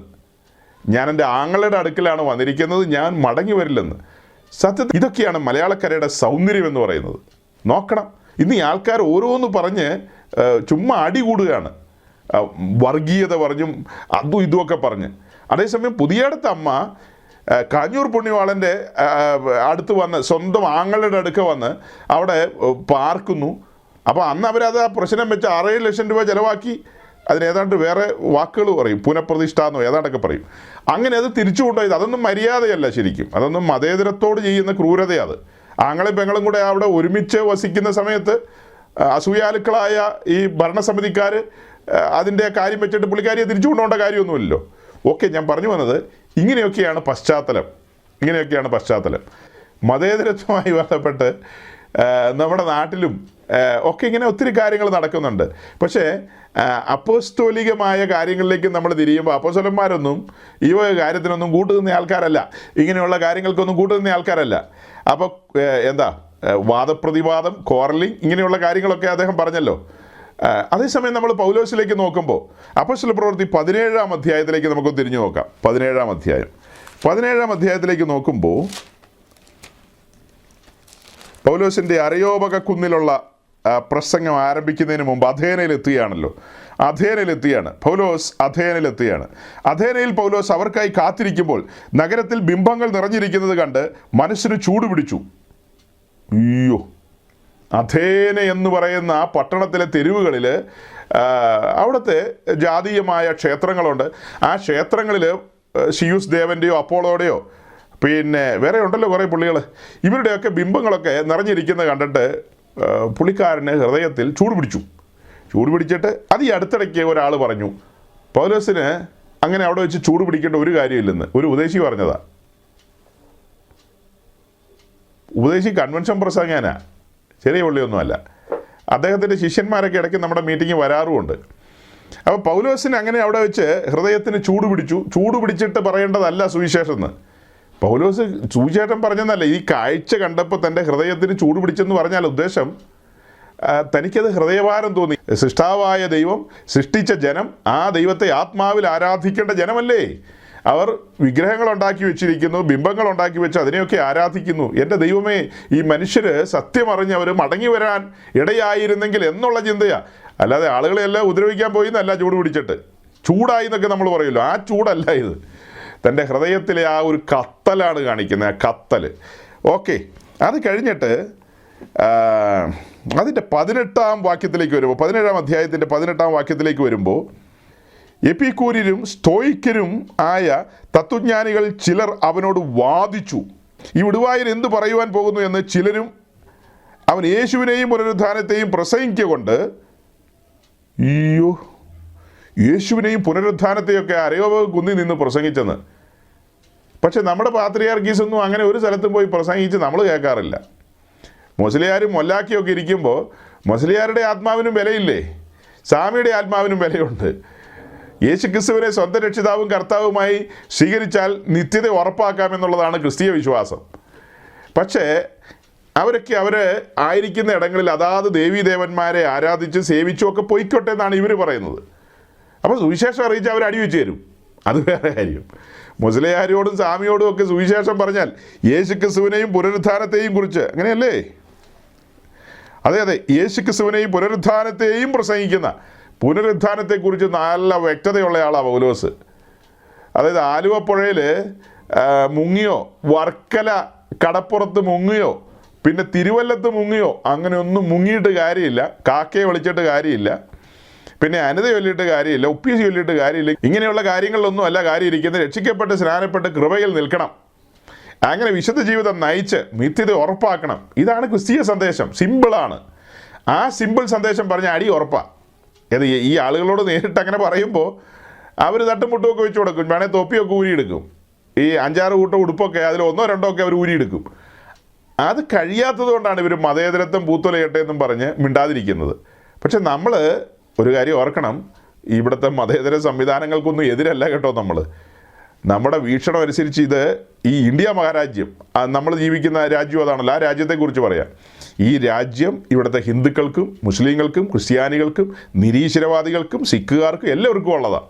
ഇവിടെ ജനിച്ചു വളർത്തപ്പെട്ടവർക്ക് എല്ലാവർക്കും അവരുടെ മതം പ്രാക്ടീസ് ചെയ്യാൻ അവസരം വേണം. എല്ലാവർക്കും അവരുടെ മതകാര്യങ്ങൾ അറിയിക്കാനും ഒക്കെ അതിന് പെരുമാറട്ടെ. ആരെയും അടിച്ചമർത്തണ്ട. ഏതാണ് ശ്രേഷ്ഠമെന്ന് മനസ്സിലാക്കിക്കൊണ്ട് അത് ഏറ്റെടുക്കുവാനും അത് പ്രാക്ടീസ് ചെയ്യുവാനും അതിനനുസരിച്ചൊരു ജീവിതക്രമം കെട്ടിപ്പടുക്കുവാനും ആളുകൾക്ക് സ്വാതന്ത്ര്യം വേണമെന്നുള്ളതാണ് നമ്മുടെ പോയിന്റ്. നിങ്ങൾക്ക് മനസ്സിലായി കാണുമായിരിക്കും. ഇവിടെ നിന്ന് ഏതെങ്കിലും ഒരു മതസംവിധാനത്തിൽപ്പെട്ട ആളുകളെ മാറ്റി നിർത്തുകയല്ല വേണ്ടത്. എല്ലാവരെയും ഉൾക്കൊള്ളണം. ഉൾക്കൊള്ളുക എന്ന് വെച്ചാൽ സ്നേഹിക്കണം. അതേസമയം അവർക്ക് അവരുടെ കാര്യങ്ങൾ പറയാൻ അവസരം വേണം, അത്രമാത്രം. ഈ ആളുകളെയൊക്കെ ഇവിടെ നിന്ന് മാറ്റി കളഞ്ഞിട്ട് ഇവരെയൊക്കെ ഈ നാട് കടത്തി കളഞ്ഞിട്ട് ഞങ്ങൾക്ക് മാത്രം ഇവിടെ ജീവിച്ചാൽ മതി, അങ്ങനെ ചിന്തിക്കുന്നവരല്ല നമ്മൾ. ഈ സകല ജനത്തിൻ്റെയും നടുവിൽ ഒരുമിച്ച് ജീവിക്കണം. അപ്പോൾ തന്നെ നമുക്ക് ലഭിക്കപ്പെട്ട സത്യങ്ങൾ മറ്റുള്ളവരോട് പങ്കുവെക്കണം. ഇതാണ് നമ്മുടെ ആഗ്രഹം. നമ്മുടെ അയൽവാസികൾ, സ്നേഹിതരായവരെല്ലാം, അവർ ഏത് മതത്തിലായിക്കോട്ടെ, ദൈവവിശ്വാസിയോ അല്ലാത്തവരും ആയിക്കൊള്ളട്ടെ, അവരെല്ലാം ക്ഷേമത്തോടായിരിക്കണമെന്ന് ആഗ്രഹിക്കുന്നവരാണ് നമ്മൾ. മറ്റ് മനുഷ്യരുടെ ഉന്നമനം നമ്മൾ ആഗ്രഹിക്കുന്നുണ്ട്. അതിനേക്കാൾ അപ്പുറമായൊരു കടന്ന ചിന്തയും കൂടെ നമുക്കുണ്ട്. അത് വിശുദ്ധ തിരുവഴുത്തിൽ നിന്ന് നമുക്ക് കിട്ടിയ ചിന്തകളാണ്. ഒരു മനുഷ്യൻ്റെ ആത്മാവിന് മുഴു ലോകത്തെക്കാളും വിലയുണ്ടെന്ന്. ചുമ്മാ സർവ്വമത സമ്മേളനം നടത്തി പിരിഞ്ഞു പോവുകയല്ല വേണ്ടത്. സർവ്വമത സമ്മേളനം നടത്തിയേ പിരിഞ്ഞു പോവുകയല്ല. ഞാൻ അടുത്ത വാക്യങ്ങളിലേക്ക് വരാം. ഇവിടെ ഞാൻ സ്ഥാപിച്ച കാര്യം എന്നാ, അന്ത്യോക്യക്കാരെ പഠിപ്പിച്ച കാര്യം എന്നാ, പൗലോസ് ലീഗ തൻ്റെ മിഷൻ യാത്രകളിൽ കടന്നുപോയ സ്ഥലങ്ങളിൽ വാദപ്രതിവാദങ്ങളിൽ ഏർപ്പെട്ടിട്ടുണ്ട്. നിശ്ചയമായും വാദപ്രതിവാദങ്ങളിൽ ഏർപ്പെട്ടിട്ടുണ്ടെന്നല്ലേ വായിക്കുന്നത്. ഇനിയും വാക്യങ്ങളുണ്ട്, പക്ഷെ എല്ലാ വാക്യങ്ങളും എടുക്കാൻ നമുക്ക് സമയമില്ല. ഈ കാര്യത്തെക്കുറിച്ച് ഇവർ പറയുന്ന ഒന്നാമത്തെ പാത്രിയാർക്കീസ് എന്ന് പറയുന്ന പത്രോസ് എന്ത് പറയുന്നു എന്ന് നോക്കാം. പത്രോസിൻ്റെ ലേഖനം, 1-ാമത്തെ ലേഖനം, 3-ാം അധ്യായം, അതിൻ്റെ 15-ാം വാക്യം ഒന്ന് വായിച്ചേ. 1 Peter chapter 3 verse 15, 3:15. നിങ്ങളിലുള്ള പ്രത്യാശയെക്കുറിച്ച് ന്യായം ചോദിക്കുന്ന ഏവരോടും സൗമ്യതയും ഭയഭക്തിയും കൊണ്ട് പ്രതിവാദം പറവാൻ എപ്പോഴും ഒരുങ്ങിയിരിക്കുകയും. അപ്പോൾ ഒരു സത്യക്രിസ്ത്യാനി തന്നോട് ചോദ്യം ചോദിക്കുന്നവരോട് നമ്മുടെ പ്രത്യാശയെക്കുറിച്ച്, വിശ്വാസത്തെക്കുറിച്ച്, നമ്മുടെ നടപടിക്രമങ്ങളെക്കുറിച്ച് ചോദ്യം ചോദിക്കുന്ന ഏതൊരാളോടും മറുപടി പറയാൻ പാകത്തിന്, പ്രതിവാദം പറയുവാൻ പാകത്തിന് ഒരുങ്ങിയിരിക്കാനാണ് പറയുന്നത്. കാരണം ആളുകൾ ചോദ്യവുമായിട്ട് വരും. ആ ചോദ്യം ചോദിക്കുന്ന ആളുകളെല്ലാം സൗമ്യമായി ചോദിക്കണമെന്നൊന്നും നമുക്ക് പറയാൻ പറ്റില്ല. അവർ ചോദിക്കുന്നത് അവരുടെ സൗകര്യാർത്ഥമായിരിക്കും. അവർ ചിലപ്പോൾ താടക്കിട്ട് തട്ടൊക്കെ വെച്ച് തന്നിട്ടായിരിക്കും ചോദിക്കുന്നത്. പക്ഷെ നമ്മൾ തിരിച്ചെന്ത് ചെയ്യണം? സൗമ്യതയോടെ മറുപടി പറയുക. അവരെ സ്നേഹിച്ചുകൊണ്ട് മറുപടി ഉണ്ടായിരിക്കണം. അതാണ് പോയിന്റ്. മനസ്സിലായോ? മറുപടി ഉണ്ടായിരിക്കണം ഒരു ക്രിസ്ത്യാനിക്ക്. കാരണം പ്രത്യാശ അത്ര വലുതാ, നീ അറിഞ്ഞ സത്യം അത്ര വലുതല്ലേ, നാം മുറുകെ പിടിക്കുന്ന സത്യങ്ങൾ. ഇവിടെ പൗലോസിനെ കുറിച്ച് എന്താ പറയുന്നത്? അവൻ ക്രിസ്തുവിനെ പ്രസംഗിക്കുന്നവനാണ്, പുനരുദ്ധാനം പ്രസംഗിക്കുന്നവരാണ്. മരണം കൊണ്ടൊന്നും അവസാനിക്കുന്നില്ലെന്നേ. മരണാനന്തര ജീവിതത്തെക്കുറിച്ച് വ്യക്തമായ കാഴ്ചപ്പാടുള്ളവരാണ് സത്യക്രിസ്ത്യാനികൾ. ഈ കാണുന്ന ഭൂമിയും ഈ ആകാശവും ഒഴിഞ്ഞു പോകും, തൽസ്ഥാനത്തേക്ക് ഒരു പുതിയ ഭൂമിയും പുതിയ ആകാശവും വരും. അവിടെ സൃഷ്ടാവായ ദൈവം താൻ വീണ്ടെടുത്ത ജനവുമായിട്ട് ഒരുമിച്ച് വസിക്കും. ആ വീണ്ടെടുപ്പിൻ്റെ ഭാഗമാകുവാൻ നിങ്ങൾക്ക് മനസ്സുണ്ടോ? അതിനുള്ള സാധ്യത തുറന്നു കിടക്കുകയാണ്. പിതാവായ ദൈവം തൻ്റെ പുത്രനെ കാൽവറിയിൽ പരസ്യമായി നിർത്തിയിരിക്കുകയാണ്. സുവിശേഷത്തിൻ്റെ ഭാഗങ്ങളാണതെല്ലാം. അത് അതിൻ്റെ നിലയിൽ പറഞ്ഞു കേൾപ്പിക്കുമ്പോൾ സത്യമാർഗത്തിലേക്ക് വരുവാൻ മനസ്സുള്ളവരെല്ലാം കടന്നു വരണം. സത്യമാർഗത്തിലേക്ക് കടന്നു വരുവാൻ. അങ്ങനെയല്ലേ പ്രതിവാദം പറയേണ്ട സ്ഥലത്ത് പ്രതിവാദം പറയണം. വാദിക്കാൻ വരുന്നവരോട് ചില സ്ഥലത്ത് വാദിക്കാനായിട്ട് ചില സ്ഥലത്ത് പൗലോസ് വാദിക്കുന്നില്ല. അതൊക്കെ ആത്മാവിൻ്റെ നടത്തിപ്പാ. 1 Corinthians chapter 11 11-ാം അധ്യായത്തിൻ്റെ 16-ാം വാക്യം. ഒരുത്തൻ തർക്കിക്കാൻ ഭാവിച്ചാൽ അങ്ങനെയുള്ള മര്യാദ ഞങ്ങൾക്കില്ല, ദൈവസഭകൾക്കുമില്ല എന്ന് ഓർക്കട്ടെ. ഈ വിഷയത്തിൽ ഇവിടെ ഒരു വിഷയം പറയുന്നുണ്ട്. 16 വാക്യങ്ങളാൽ സമ്പുഷ്ടമായൊരു വിഷയമാണത്. 16 വാക്യങ്ങളാണ് ആ വിഷയം പൂർത്തീകരിക്കാൻ കൊണ്ടുവരുന്നത്. ആ കാര്യങ്ങൾ സവിസ്തരം പറഞ്ഞു കഴിഞ്ഞെന്നേ. ഈ വിഷയത്തിൽ ഇനി ഒരു തർക്കമൊന്നുമില്ല, തർക്കവും വാദമൊന്നുമില്ല. തർക്കിക്കാൻ ഞങ്ങൾക്ക് ഭാവമില്ലെന്നാണ് പറയുന്നത്. അതേസമയം ഈ പറയുന്ന ആളാരാ? ഒന്നാന്തര താർക്കികനാണ്. തന്നെക്കുറിച്ച് വേറെ ഭാഗത്ത് എഴുതിയിട്ടുണ്ട്, ഒന്നാന്തര താർക്കികനാണ്. ഡയലോഗുകളിൽ മുൻപനാണ്. ഏതൊരു കൂട്ടത്തോടും കോൺവെർസേഷന് വേണ്ടി ഇരിക്കാൻ പ്രാപ്തനായ മനുഷ്യനാണ്. വാദപ്രതിവാദങ്ങൾ നടത്തുന്നയാളാണ്. താൻ ആര്യോവ കുന്നിൽ നിന്നുകൊണ്ട്, അല്ലെങ്കിൽ അഥേനയിൽ നിന്നുകൊണ്ട്, അല്ലേ, അഥേനയിലെ തെരുവിൽ നിന്നുകൊണ്ട് അവിടെയുള്ള ബുദ്ധിരാക്ഷസന്മാരോട് വാദിക്കാനിടയായി. അവരുടെ തത്വജ്ഞാനവും ആ കാര്യങ്ങളൊക്കെ വെറും വഞ്ചനയാണെന്നും ക്രിസ്ത്യാനിത്വത്തിൻ്റെ ശ്രേഷ്ഠത ഇങ്ങനെയാണെന്നും ഒക്കെ അവരെ ധരിപ്പിക്കാനായിട്ട് ഇടയായി. അവർ വാദിച്ചുകൊണ്ട് വന്നെങ്കിലും ആ വാദത്തിനൊന്നും നിന്നു കൊടുത്തില്ല, പരാജയപ്പെട്ടില്ല. വീണ്ടും അരയോപക കുന്നിൽ കടന്നു ചെന്നുകൊണ്ട് ശക്തമായിട്ട് കാര്യങ്ങളെ പറയാനിടയായി. ന്യായവിധിയെക്കുറിച്ചുള്ള സന്ദേശമാണ് അരയോപക കുന്നിൽ നിന്ന് ശരിക്കും പറഞ്ഞ് അവസാനിപ്പിക്കുന്നത്. പല കാര്യങ്ങളും പറഞ്ഞു വന്നിട്ട് ന്യായവിധിയെക്കുറിച്ച് പറഞ്ഞാണ് അവസാനിപ്പിക്കുന്നത്. താൻ നിയമിച്ച പുരുഷൻ മുഖാന്തരം ഈ ലോകത്തെ നീതിയോടെ ന്യായം വിധിക്കുന്ന ഒരു ദിവസമുണ്ടെന്ന് അരയോപക കുന്നിലുള്ള ജ്ഞാനികളെ എല്ലാം ഇരുത്തിക്കൊണ്ട് പറയുക. നമ്മുടെ ഈ താടിമുടിയും പപ്പാസും പൂട്ടീസും ഒക്കെയുള്ള ഇദ്ദേഹം അങ്ങനെ പറയുമോ? ഇവരെയൊക്കെ ഇരുത്തിക്കൊണ്ട് ആ വീഡിയോയുടെ തുടക്കം കാണണം. നമ്മുടെ അലിയാർ കാസിമിയൊക്കെ ഉണ്ട്. പിന്നെ ഏറ്റവും പ്രിയങ്കരനായ അലിയാർ കാസിമി ഗുരു ജ്ഞാന താപസിയാണോ അതെയോ മഞ്ഞ ഉടുപ്പെട്ട ഒരു സ്വാമി, ഇങ്ങനെ ഒത്തിരി പേരവിടെ ഉണ്ട്. അവരെല്ലാം ഇരുത്തിക്കൊണ്ട് അപ്പോസ്തോലിക പിന്തുടർച്ചക്കാർ, കൈവെപ്പുകാർ, ഇവരവിടെ ഇരുന്നുകൊണ്ട് പറയുമോ താൻ നിയമിച്ച പുരുഷൻ മുഖാന്തരം ഈ ലോകത്തെ നീതിയോടെ ന്യായം വിധിക്കുന്നൊരു ദിവസമുണ്ടെന്ന് ഇവർ പറയുമോ? എന്നാൽ കാക്ക മലന്ന് പറക്കും. ഇതൊന്നും അപ്പോസ്തോലികവുമല്ല, ഇതൊന്നും വിശുദ്ധ തിരുവഴുത്തിന് വിധേയപ്പെട്ട കൂട്ടങ്ങളല്ലെന്ന് ഇതിൽ നിന്ന് മനസ്സിലാക്കുക. ലോകം ഇവരെ ആദരിക്കുന്നുണ്ട്. ഇവരുടെ വേഷഭൂഷാദികൾ കണ്ട് ഈ ലോകം അന്താളിച്ച് നിൽക്കുക. ഉയ്യോ എന്നാ ഭയങ്കരമാണെന്നാണ് ചോദിക്കുന്നത്. കാരണം ഇത്രയും താടിയൊക്കെ സന്യാസിമാർക്കേ ഉള്ളൂ. ഭയങ്കര താടിയല്ലേ ഇങ്ങനെ തൂങ്ങി നിൽക്കുന്നത്. ടജിപ്പാസിനൊക്കെ അങ്ങനെയൊന്നുമില്ല, അത് വെട്ടിപ്പറിച്ച് കളയുക. അപ്പോൾ ഇങ്ങനെ നമ്മൾ നീട്ടി വിടുകയായിരുന്നെങ്കിൽ താഴേക്ക് പോയാൽ 10-30 കൊല്ലമായി. അപ്പോൾ അങ്ങനെ ആകുമ്പോൾ നിങ്ങളൊക്കെ ഓടിപ്പോവും പേടിച്ചിട്ട്. പിള്ളേരൊക്കെ രാത്രി ഞെട്ടിപ്പോവും. പണ്ട് കാലത്തൊക്കെ ഞാൻ ഓർക്കാറുണ്ട്, ചെറിയ പ്രായത്തിലൊക്കെ ഈ കറുത്ത കോട്ടും അതിന് മുകളിൽ കറുപ്പും ചുമപ്പും ഉള്ള ഈ കുപ്പായൊക്കെ ഇട്ട് കറുത്ത തൊപ്പിയൊക്കെ വെച്ച് ഈ മെത്രാന്മാരെ കാണുമ്പോൾ എനിക്ക് സത്യത്തിൽ പേടിയായിരുന്നു. ഉള്ളത് പറയാലോ, പേടിയായിരുന്നു സഹോദരങ്ങളെ. നിങ്ങൾക്കൊന്നും പേടിയില്ലാക്കി നിങ്ങളൊക്കെ വലിയ പുള്ളികളാണ്. എനിക്ക് പേടിയായിരുന്നു. കുഞ്ഞുനാളിലെ കാര്യം പറഞ്ഞിരുന്നു. ഒരു 5-6 വയസ്സൊക്കെ ഉള്ള കാലത്ത് കാണുമ്പോൾ തന്നെ ഒരു വല്ലായ്മയല്ലേ. കാരണം നമ്മുടെ വീട്ടിലുള്ള അമ്മയപ്പന്മാരും അങ്ങനെയുള്ള ആൾക്കാർ സ്വന്തക്കാരൊക്കെ ഉണ്ടല്ലോ, അവരൊന്നും ഇങ്ങനെ വലിയ താടിക്കാരല്ല. അപ്പോൾ ഇങ്ങനെ പള്ളിയിലുള്ള ഈ ആൾക്കാരാണല്ലോ വലിയ താടിക്കാർ. അച്ഛന്മാരൊന്നും അങ്ങനെ വലിയ താടിയില്ല, അതൊക്കെ നീളം കുറവായിരിക്കും. ഈ മത്രാന്മാരെന്നൊക്കെ പറഞ്ഞാൽ ഇങ്ങനെ താടി ഇങ്ങനെ നീണ്ടു നിൽക്കുന്ന പാർട്ടികളാണ്. കാണുമ്പോൾ ഒരു പേടി തോന്നും. ശരിക്കും പറഞ്ഞു കഴിഞ്ഞാൽ എന്തൊരു ഓക്കെ. അപ്പോൾ ഇവിടെ തർക്കിക്കാനൊന്നും ഞങ്ങൾക്ക് ഭാവമില്ലെന്നാണ് പൗലോസ് പറയുന്നത്. അതേസമയം അത്യാവശ്യം വന്നാൽ തർക്കിക്കുകയും ചെയ്യും. അങ്ങനെയാണല്ലോ കാര്യങ്ങൾ പറഞ്ഞു വരുന്നത്. അപ്പം അതെല്ലാം പറഞ്ഞു കഴിഞ്ഞിട്ട് സുവിശേഷത്തെക്കുറിച്ച് അവസാനത്തെ വാക്യം കൂടെ ഞാൻ വായിക്കുക. അപ്പോസ്തല പ്രവൃത്തി 26-ാം അധ്യായം. സഹോദരങ്ങളെ, നിങ്ങളിതൊക്കെ കേൾക്കുമ്പോൾ നിങ്ങൾക്ക് അറിയാവുന്ന കാര്യങ്ങളൊക്കെ ആയിരിക്കും. പക്ഷേ ഇപ്പോൾ നമ്മളെ ഒത്തിരി പേര് കേൾക്കുന്നുണ്ട്. ആ കേൾക്കുന്ന മനുഷ്യർക്ക് പ്രയോജനപ്പെടാനും കൂടെ വേണ്ടിയിട്ടാണ് നമ്മൾ ഇങ്ങനെ ഒരു സരസമായ ഭാഷയിൽ പറഞ്ഞു പോകുന്നത്. അവർക്കെല്ലാം പ്രയോജനപ്പെടണം. ഓക്കെ. അപ്പോസ്തല പ്രവൃത്തി 26-ാം അധ്യായത്തിലേക്ക് വരുമ്പോൾ പൗലോസ് ഫിലിപ്പിൻ്റെ കൈസരിയിൽ കാരാഗ്രഹത്തിലാണ്. കാരാഗ്രഹത്തിൽ കിടക്കുന്നൊരു സമയമാണത്. 3-ാം മിഷൻ യാത്ര കഴിഞ്ഞ് യെരുശലേമിൽ മടങ്ങി വന്നു. അവിടെ വെച്ചുണ്ടായ ചില ഇൻസിഡൻസ്, അങ്ങനെ പൗലോസ് പിടിക്കപ്പെട്ട് കാരാഗ്രഹത്തിലായിരിക്കുകയാണ്. കാരാഗ്രഹത്തിലായിരിക്കുമ്പോൾ ആദ്യം താൻ സംസാരിക്കുന്നുണ്ട് ഫേലിക്സുമായിട്ട്. അത് കഴിഞ്ഞ് ഫേലിക്സ് പോയി കഴിഞ്ഞ് തലസ്ഥാനത്തേക്ക് ഫെസ്തോസ് വരുന്നു, അവിടെ അധികാരത്തിലേക്ക്, അവിടുത്തെ ഗവർണറായിട്ട്. അങ്ങനെ ഫെസ്തോസ് അവിടെ അധികാരത്തിലിരിക്കുന്ന സമയത്ത് റോമൻ ഗവർണറായിരിക്കുന്ന അഗ്രിപ്പാവും തൻ്റെ ഭാര്യ ദൃശ്യില്ല, അവർ രണ്ടുപേരും കൂടി ഇവിടെ ഫെസ്തോസിനെ കാണാൻ വേണ്ടി വരുന്നുണ്ട്. അങ്ങനെ കാണാൻ വേണ്ടി വന്നപ്പോൾ അഗ്രിപ്പാവ് അറിയുന്നുണ്ട് ഒരു വിശേഷപ്പെട്ട ആൾ ജയിലിൽ കിടപ്പുണ്ട്, ഒരു സാധാരണക്കാരനല്ല. ഇപ്പം നമ്മുടെ ജയിലിൽ രവീന്ദ്രനാഥ ടാഗോർ കിടക്കുകയാണെങ്കിൽ ഭരണാധികാരികൾ പുള്ളിയുടെ ഒരു ജനഗണമനയൊക്കെ ഒന്ന് കേൾക്കാനായിട്ട് വേണേൽ പോകുമല്ലോ, അല്ലെ പുള്ളി എഴുതിയ പാട്ടുകളൊക്കെ കേൾക്കാനായിട്ട്. എന്ന് പറഞ്ഞതുപോലെ ജയിലിൽ നിന്ന് പൗലോസിനെ വിളിപ്പിക്കുകയാണ്. ഫെസ്തോസ് വിളിപ്പിച്ചു. അഗ്രിപ്പാവും ഭാര്യയൊക്കെ ഇങ്ങനെ ഇരിക്കുന്നു. അതായത് ഒരു രാജസദസ്സല്ലേ, അത് രാജസദസ്സാണ്. പൗരപ്രമുഖരൊക്കെ കാണുമായിരിക്കും, അതുപോലെ ഓഫീസേഴ്സൊക്കെ കാണുമായിരിക്കും. അങ്ങനെ എല്ലാവരും ഉണ്ട്. അങ്ങനെ പൗലോസ് പ്രതിവാദിക്കയിൽ പൗലോസ് ഇങ്ങനെ പറഞ്ഞു വരികയാണ്. ഉടനെ ഫെസ്തോസ് പറയാണ്, പൗലോസേ, നിനക്ക് ഭ്രാന്തുണ്ടെന്ന്, വിദ്യാബഹുത്വത്താൽ നിനക്ക് വട്ടുപിടിച്ചിരിക്കുന്നു. അതാണ് അദ്ദേഹം കണ്ടുപിടിച്ച കാര്യം.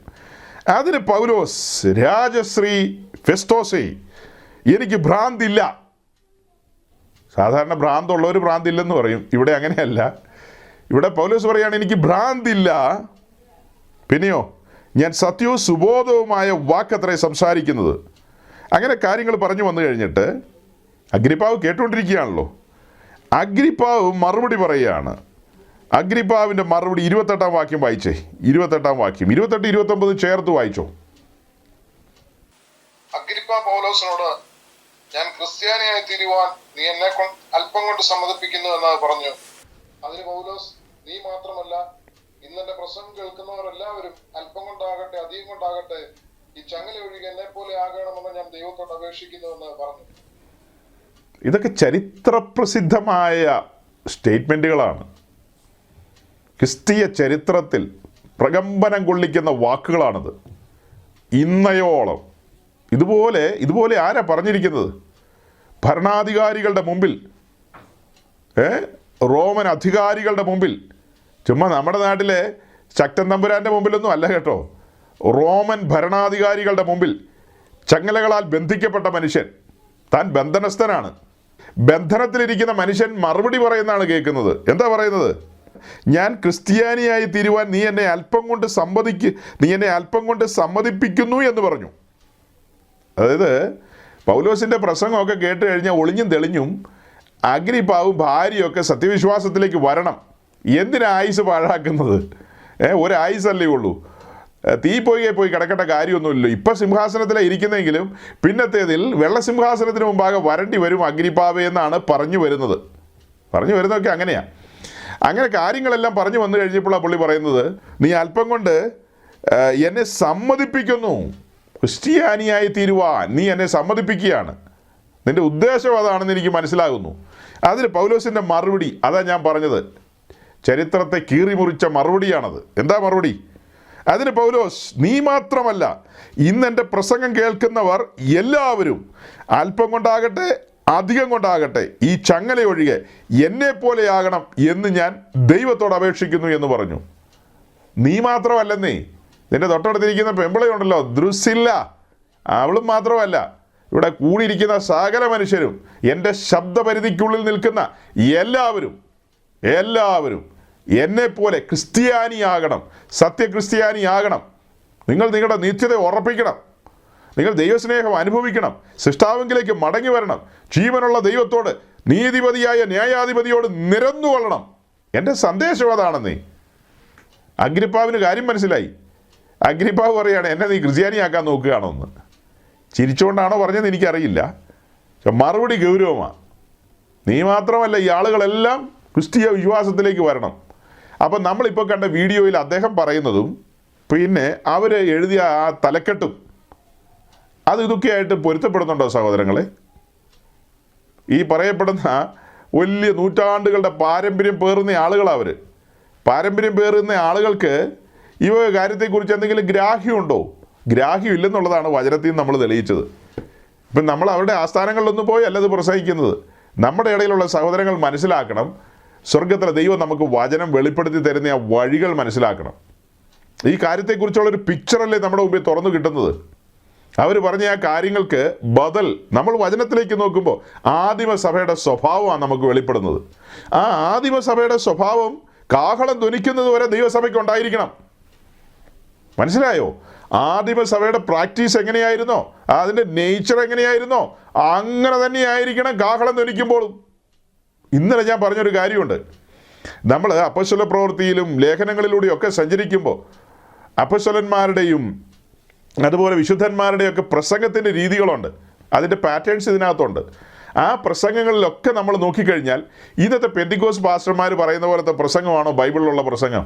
അതിൻ്റെ രീതികൾ, കൊർന്നലിയോസിൻ്റെ വീട്ടിൽ ചെല്ലുന്ന പത്രോസ്, അതുപോലെ പിസിദ്ദ ദേശത്തെ അന്ത്യോക്യയിൽ ചെന്ന് പ്രസംഗിക്കുന്ന പൗലോസ്, അതുപോലെ യെരുശലേമിൽ നിന്ന് പ്രസംഗിക്കുന്ന സ്തേഫാനോസ്, അതുപോലെ ഈ പറയപ്പെട്ട ഭരണാധികാരികളുടെ മുമ്പിൽ നിന്ന് പ്രസംഗിക്കുന്ന പൗലോസ്, അങ്ങനെ എത്രയെത്ര പ്രസംഗങ്ങൾ ഇതിൽ കാണുന്നത്. ഇവിടെ ഒന്നും ഒരു ഫിനാൻഷ്യൽ ബ്രേക്ക് ത്രൂ ഇല്ല, പിന്നെ ഒരു ഡെലിവറൻസ് മീറ്റിംഗ് ഒന്നുമില്ല, അങ്ങനത്തെ ഇടപാടൊന്നുമില്ലല്ലോ. കാര്യങ്ങളെ വളരെ കൃത്യമായും വ്യക്തതയോടെ പറയുകയാണ്. ആരുടെയും വൈകാരിക തലങ്ങളെ ഉണർത്തുന്നൊന്നുമില്ല. അയ്യോ ബ്രദറെ വരണം, ബ്രദറെ എല്ലാം ശരിയാക്കി തരാം, അങ്ങനെയൊന്നും പൗലോസ് ഒരു സ്ഥലത്തും പറയുന്നില്ലെന്നേ. സുവിശേഷം പറയുന്നു. പേഴ്സണലായിട്ട് സംസാരിക്കുന്നവരോട് അത് പൗലോസും പറയും, എല്ലാവരും അങ്ങനെ പറയും. കർത്താവ് കരുതും സഹോദര, ഞങ്ങൾ പ്രാർത്ഥിക്കാം, ദൈവം നിനക്ക് വേണ്ടി പ്രവർത്തിക്കും, വലിയവനായ ദൈവം നിനക്ക് വേണ്ടി കരുതും എന്നൊക്കെ നമ്മൾ പറയും. പക്ഷെ മെസ്സേജിൽ പറയുന്ന കാര്യങ്ങൾ എന്തായിരിക്കും? ആളുകളെ പ്രലോഭിപ്പിക്കാൻ വേണ്ടിയുള്ള കാര്യങ്ങളല്ല മെസ്സേജിൽ പറയുന്നത്. മെസ്സേജിൽ പറയുന്നത് സത്യമായിരിക്കണം, ക്രിസ്തുവിനെ കുറിച്ചായിരിക്കണം പ്രസംഗിക്കുന്നത്. ക്രിസ്തു ആരെന്നുള്ള കാര്യമാണ് ജനം അറിയേണ്ടത്. പൗലോസ് ക്രിസ്തുവിനെ പ്രസംഗിച്ചെന്നല്ലേ വായിക്കുന്നത്? ക്രിസ്തുവിലൂടെയുള്ള പുനരുദ്ധാനത്തെക്കുറിച്ചല്ലേ താൻ പ്രസംഗിക്കുന്നത്. ക്രിസ്തു തന്നെയാണ് പുനരുദ്ധാനം, വേറെ ഒന്നും പറയാനില്ല. ക്രിസ്തുവിനെക്കുറിച്ച് പ്രസംഗിച്ചു, പുനരുദ്ധാനത്തെക്കുറിച്ച് പ്രസംഗിച്ചെന്ന് എന്ന് പറഞ്ഞാൽ രണ്ടും ഒന്ന് തന്നെയല്ലേ. ക്രിസ്തു തന്നെയാണ് പുനരുദ്ധാനം. ഈ വക കാര്യങ്ങളൊക്കെയാണ് അവർ പ്രസംഗിക്കുന്നത്. ദൈവരാജ്യത്തിൻ്റെ മഹിമകൾ, അതിൻ്റെ ആഴങ്ങൾ, അതിൻ്റെ മർമ്മങ്ങൾ, മേലാൽ സംഭവിക്കാനുള്ള കാര്യങ്ങൾ, ഇങ്ങനെയൊക്കെയാണ് പ്രസംഗം. അല്ലാതെ ആളുകളെ ഇങ്ങനെ ഇട്ട് ചാടിച്ചും തുള്ളിച്ചും ഒന്നും പറഞ്ഞു വിടുന്നതല്ല അവരുടെ ഒന്നും പ്രസംഗത്തിൻ്റെ രീതി. ഓക്കെ, ഞാൻ മടങ്ങി വരാം. ചുരുക്കി പറഞ്ഞു കഴിഞ്ഞാൽ സഹോദരങ്ങളെ, ആ ബഹുമാനപ്പെട്ട പാത്രിയാർക്കീസ് ബാബു പറഞ്ഞതും അവർ എഴുതി വെച്ചതുമായ കാര്യങ്ങളുമായിട്ട് ഇപ്പം നമ്മൾ ഈ വായിച്ച കാര്യങ്ങളൊന്നും പൊരുത്തപ്പെടില്ല, ഒന്നും പൊരുത്തപ്പെടില്ല. അന്നും ഇന്നും ദൈവം ആഗ്രഹിക്കുന്നത് സകല സൃഷ്ടിയും സുവിശേഷം കേൾക്കണമെന്നും അവർ തൻ്റെ വചനം അനുസരിക്കണമെന്നും നോക്കിയ. അതുപോലെ ഒരു കാര്യം ഇവിടെ പറയാൻ വിട്ടുപോയി. ഇവരുടെ ഇടയിൽ ഇവർ പൊതുവായി ഈ സുവിശേഷത്തോട് പുറംതിരിഞ്ഞ് നിൽക്കുന്നതിൻ്റെ ഒരു കാരണം, പണ്ട് കാലത്ത് ഇവരുടെ ഇടയിൽ സെൻറ്റ് പോൾസ് മിഷനൊക്കെ ഉണ്ടായിരുന്നു. അതായത് സുവിശേഷം അറിയിക്കുന്ന ഒത്തിരി ഗ്രൂപ്പുകളൊക്കെ, അതൊക്കെ തളർന്നു പോയെന്ന് തോന്നുന്നു, അറിയില്ല അതിൻ്റെ ആ ഒരു കാര്യം. എന്നാൽ അവരുടെ ഇടയിൽ നിന്ന് ഈ അടുത്ത കാലത്ത് ശക്തമായി കേൾക്കുന്ന കാര്യങ്ങളാണ് സുവിശേഷം ഇനി അറിയിക്കേണ്ട കാര്യമില്ല, സുവിശേഷം അറിയിക്കേണ്ട കാര്യമില്ല. അതിനുവേണ്ടി അവരെടുക്കുന്നത് കൊലേസ് ലേഖനമാണ്. കൊലേസ് ലേഖനം 1-ാം അധ്യായം, അതും കൂടെ പറഞ്ഞ് നമുക്ക് ആ ഭാഗം വിടാം. സുവിശേഷം ഇനി അറിയിക്കേണ്ട കാര്യമില്ല എന്നുള്ളതിന് അവർ പറഞ്ഞു കൊണ്ടുവരുന്നത് കൊലേസ് ലേഖനത്തിൽ നിന്നാണ്, 1-ാം അധ്യായത്തിൽ നിന്ന്. 1-ാം അധ്യായത്തിൻ്റെ 3-ാം വാക്യം മുതൽ അതിൻ്റെ 6-ാം വാക്യം വരെ നമ്മൾ നോക്കുമ്പോൾ 3-ാം വാക്യത്തിൻ്റെ ഒരു എക്സ്റ്റൻഷനായിട്ടാണ് ഈ താഴെ 6-ാം വാക്യവും വരുന്നത്. 3-ാം വാക്യം തുടങ്ങുന്നത് സുവിശേഷത്തിൻ്റെ സത്യവചനത്തിൽ നിങ്ങൾ മുമ്പ് കേട്ടതായി സ്വർഗത്തിൽ നിങ്ങൾക്ക് സംഗ്രഹിച്ചിരിക്കുന്ന പ്രത്യാശ നിമിത്തം. അങ്ങനെയാണ് 3-ാം വാക്യം തുടങ്ങുന്നത്. അതായത് ഈ ലേഖനം എഴുതുന്നത് റോമൻ കാരാഗ്രഹത്തിൽ കിടന്നാന്ന് ഓർക്കണം. ഏകദേശം AD 60 മുതൽ 62 വരെയാണ് പൗലോസിൻ്റെ ഈ റോമൻ കാരാഗ്രഹവാസം എന്ന് പറയുന്നത്. ഒരു AD 61 എഴുതിയെന്ന് കൂട്ടാം നമുക്ക്. അങ്ങനെ ഏകദേശം AD 61 അത് എഴുതുമ്പോൾ അതിന് ചില വർഷങ്ങൾക്ക് പിന്നിൽ പൗലോസിൻ്റെ ഒരു ശിഷ്യനായ എപ്പഫ്രാസ് ഈ കൊലേസിയിൽ കടന്നു വന്ന് സുവിശേഷം അറിയിച്ചു. അതാണ് പറഞ്ഞു വരുന്നത്. സുവിശേഷത്തിൻ്റെ സത്യവചനത്തിൽ നിങ്ങൾ മുമ്പ് കേട്ടതായി, അതായത് എന്നിൽ നിന്നല്ല നിങ്ങൾ കേട്ടത്, എപ്പഫ്രാസിൽ നിന്നാണ് നിങ്ങൾ കേട്ടത്. അങ്ങനെ നിങ്ങൾ സുവിശേഷം കേട്ട് ദൈവരാജ്യത്തിലേക്ക് വന്നു. എന്നിട്ട് ഒത്തിരി കാര്യങ്ങൾ ഇങ്ങനെ പറയുകയാണ്. പറഞ്ഞ് അതിൻ്റെ 6-ാം വാക്യത്തിലേക്ക് വരുമ്പോൾ, ആ സുവിശേഷം സർവ്വലോകത്തിലും എന്ന പോലെ നിങ്ങളുടെ അടുക്കലും എത്തി. നിങ്ങൾ ദൈവകൃപയെ യഥാർത്ഥമായി കേട്ടറിഞ്ഞ നാൾ മുതൽ നിങ്ങളുടെ ഇടയിൽ എന്ന പോലെ സർവ്വലോകത്തിലും ഫലം കായ്ച്ചും വർദ്ധിച്ചും വരുന്നു. ആ വാക്യത്തിൽ 2 പ്രാവശ്യം നമുക്ക് സർവ്വലോകം എന്നുള്ളത് കാണാൻ കഴിയും. 2 പ്രാവശ്യം. അതായത് ഇവർ കൊലേസിയിലാണ് താമസിക്കുന്നത്. റൈറ്റ് സഹോദരന്മാർ വിമാനം കണ്ടുപിടിച്ചിട്ടില്ല. അന്ന് ആകെയുള്ളത് പായ്വഞ്ചികൾ മാത്രമാണ്. സഞ്ചാരത്തിന് വേണ്ടി ആകെയുള്ളത് പായ്വഞ്ചികളാണ്. ഈ ഗുഡ് ഹോപ്പ് മുനമ്പൊന്നും ആരും കടന്നു വന്നിട്ടില്ല. ക്രിസ്റ്റഫർ കൊളംബസ് യാത്ര ആരംഭിച്ചിട്ട് പോലുമില്ല. ഇന്നേക്ക് 2000 വർഷം പുറകിലുള്ള കാലമാണ്. അപ്പോൾ സർവ്വലോകം എന്ന് പറഞ്ഞാൽ ലോകത്ത് പല സ്ഥലത്തും മനുഷ്യർ വസിക്കുന്നുണ്ടല്ലോ. ഈ പറഞ്ഞത് ഇതൊരു ഭാഷാ പ്രയോഗമാണ്. സർവ്വലോകം എന്ന് പറയും. നമ്മൾ പറയുമല്ലോ, സർവ്വലോകത്തും കേട്ട് കാണുമെന്നൊക്കെ നമ്മൾ പറയും. എന്ന് പറഞ്ഞാൽ ലാറ്റിൻ അമേരിക്കൻ രാജ്യത്ത് നമ്മളിവിടെ ഇരുന്ന് പറഞ്ഞത് കേട്ടെന്നാണോ അതിൻ്റെ അർത്ഥം? അതായത് മൊത്തത്തിൽ പ്രസിദ്ധമാണെന്ന് പറയാനായിട്ട് നമ്മൾ സാധാരണ ഉപയോഗിക്കുന്നൊരു പദപ്രയോഗമാണ്. പൗലോസിൻ്റെ 3 മിഷൻ യാത്രകളും കഴിഞ്ഞു. ഈ ലേഖനം എഴുതുന്ന കാലത്ത് പിന്നെയും കുറേ കാലം മുന്നോട്ട് പോയി. ഏകദേശം AD 61 ആയിരിക്കുന്നു. അപ്പോൾ കുറേ ദിക്കുകളിൽ കടന്നുപോയി പൗലോസ് സുവിശേഷം അറിയിച്ചു. സഭകൾ സ്ഥാപിച്ചിട്ടുണ്ട്. മറ്റ് അപ്പോസ്തലന്മാർ പല സ്ഥലങ്ങളിലേക്കും കടന്നു പോയിട്ടുണ്ട്. അങ്ങനെ അവരെല്ലാം അവിടെ സുവിശേഷം അറിയിച്ച് സഭകളൊക്കെ സ്ഥാപിച്ചിട്ടുണ്ട്. സുവിശേഷം ഇങ്ങനെ പരന്നുകൊണ്ടിരിക്കുകയാണ്. അപ്പോൾ ആ കാര്യത്തെക്കുറിച്ചിട്ടാണ് പൗലോസ് പറയുന്നത്. പൗലോസിൻ്റെ 3-ാം മിഷൻ യാത്രയിൽ തന്നെ എഫെസോസിൽ കടന്നു വന്ന് അവിടെ സുവിശേഷം അറിയിച്ചു. അവിടെ തുറന്നോസിൻ്റെ പാഠശാല, മീൻസ് അവിടെ തുറന്നോസ് എന്ന് പറയുന്ന ആളുടെ ഒരു ഓഡിറ്റോറിയം വാടകയ്ക്കെടുത്ത് അവിടെ താൻ ദിനം പ്രതി സുവിശേഷം അറിയിച്ചിരുന്നു, വചനം പഠിപ്പിച്ചിരുന്നു, ദൈവരാജ്യം പ്രസംഗിച്ചിരുന്നു. അങ്ങനെ ആസിയിലെമ്പാടും ഈ സർവ്വലോകം എന്നൊക്കെ പറയുമ്പോൾ ആസിയിൽ എല്ലായിടത്തും സുവിശേഷം എത്തി എന്നുള്ള ഒരു പ്രയോഗമാണ് അതിൽ വരുന്നത്. ആസിയിൽ എല്ലായിടത്തും സുവിശേഷം എത്തിയെന്ന്. അല്ലാതെ ലോകത്തിൻ്റെ എല്ലാ കോണുകളിലും ഭൂലോകത്തിൻ്റെ മാപ്പ് പോലും അവരുടെ കയ്യിലുണ്ടെന്ന് എനിക്ക് തോന്നുന്നില്ല. നമ്മൾ ദ്രാവിഡന്മാരിവിടെ ഉണ്ടെന്നൊന്നും പൗലോസിന് അന്ന് അറിയാമോ എന്ന് എനിക്ക് പിടിയില്ല. നമ്മളെ ദ്രവീഡിയൻസ് ആരും അത് കുറവായിട്ട് കാണരുത്. നമ്മൾ ദ്രവീഡിയൻസാണ്. അഭിമാനമായിട്ട് തന്നെയാണ് നമ്മളത് കാണുന്നത്. ദ്രവീഡിയൻസായ നമ്മളിവിടെ ഉണ്ടെന്നൊന്നും പൗലോസിന് അറിയില്ല. പൗലോസിന് അങ്ങനത്തെ വെളിപ്പാടുണ്ടോന്നും അറിയില്ല. ഭൂലോകത്തിൻ്റെ മാപ്പും എൻ്റെ കയ്യിലില്ല, ഗ്ലോബും എൻ്റെ കയ്യിലില്ല. പക്ഷേ ഈ പറയുന്ന ഭാഷയുടെ ഉദ്ദേശം എന്താ? ആ പ്രദേശങ്ങളിൽ സുവിശേഷം എത്തി.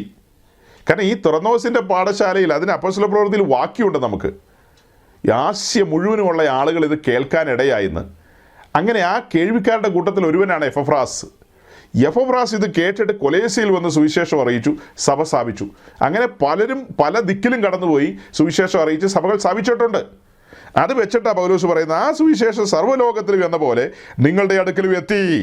നിങ്ങൾ ദൈവകൃപ യഥാർത്ഥമായി കേട്ടറിഞ്ഞ നാൾ മുതൽ നിങ്ങളുടെ ഇടയിൽ എന്ന പോലെ സർവ്വലോകത്തിലും ഫലം കായ്ച്ചു വർദ്ധിച്ചു വരുന്നു. എൻ്റെ അറിവിൽ ഈ കൊലൈസോസിലുള്ള ആളുകളൊന്നും മലയാളക്കരയിൽ മലങ്കരയിൽ വന്ന് ആത്മാവിൻ്റെ ഫലമോ ഒരു ഫലവും കായ്ച്ചതായിട്ട് എനിക്കറിവില്ല. കൊലൈസോസിൽ നിന്ന് ആളുകൾ ഇവിടെ വന്നതായിട്ട് ചരിത്ര രേഖകളൊന്നുമില്ല. അപ്പോൾ സർവ്വലോകത്തിലും ഫലം കായ്ച്ചെന്ന് പറഞ്ഞു കഴിഞ്ഞാൽ ഞങ്ങളുടെ അങ്കമാലി ഭദ്രാസനത്തിൻ്റെ കീഴിലൊന്നും വന്ന് ഫലം കായ്ച്ചെന്നൊന്നും അങ്ങനെയൊന്നും വാക്യമൊന്നുമില്ല, അങ്ങനെ ചരിത്ര രേഖകളൊന്നുമില്ല. അപ്പോൾ ഇതിൻ്റെ അർത്ഥം ഇത്രേ ഉള്ളൂ, ആ പ്രദേശങ്ങളിൽ സുവിശേഷം എത്തിയെന്ന്. ഈ വാക്യത്തെ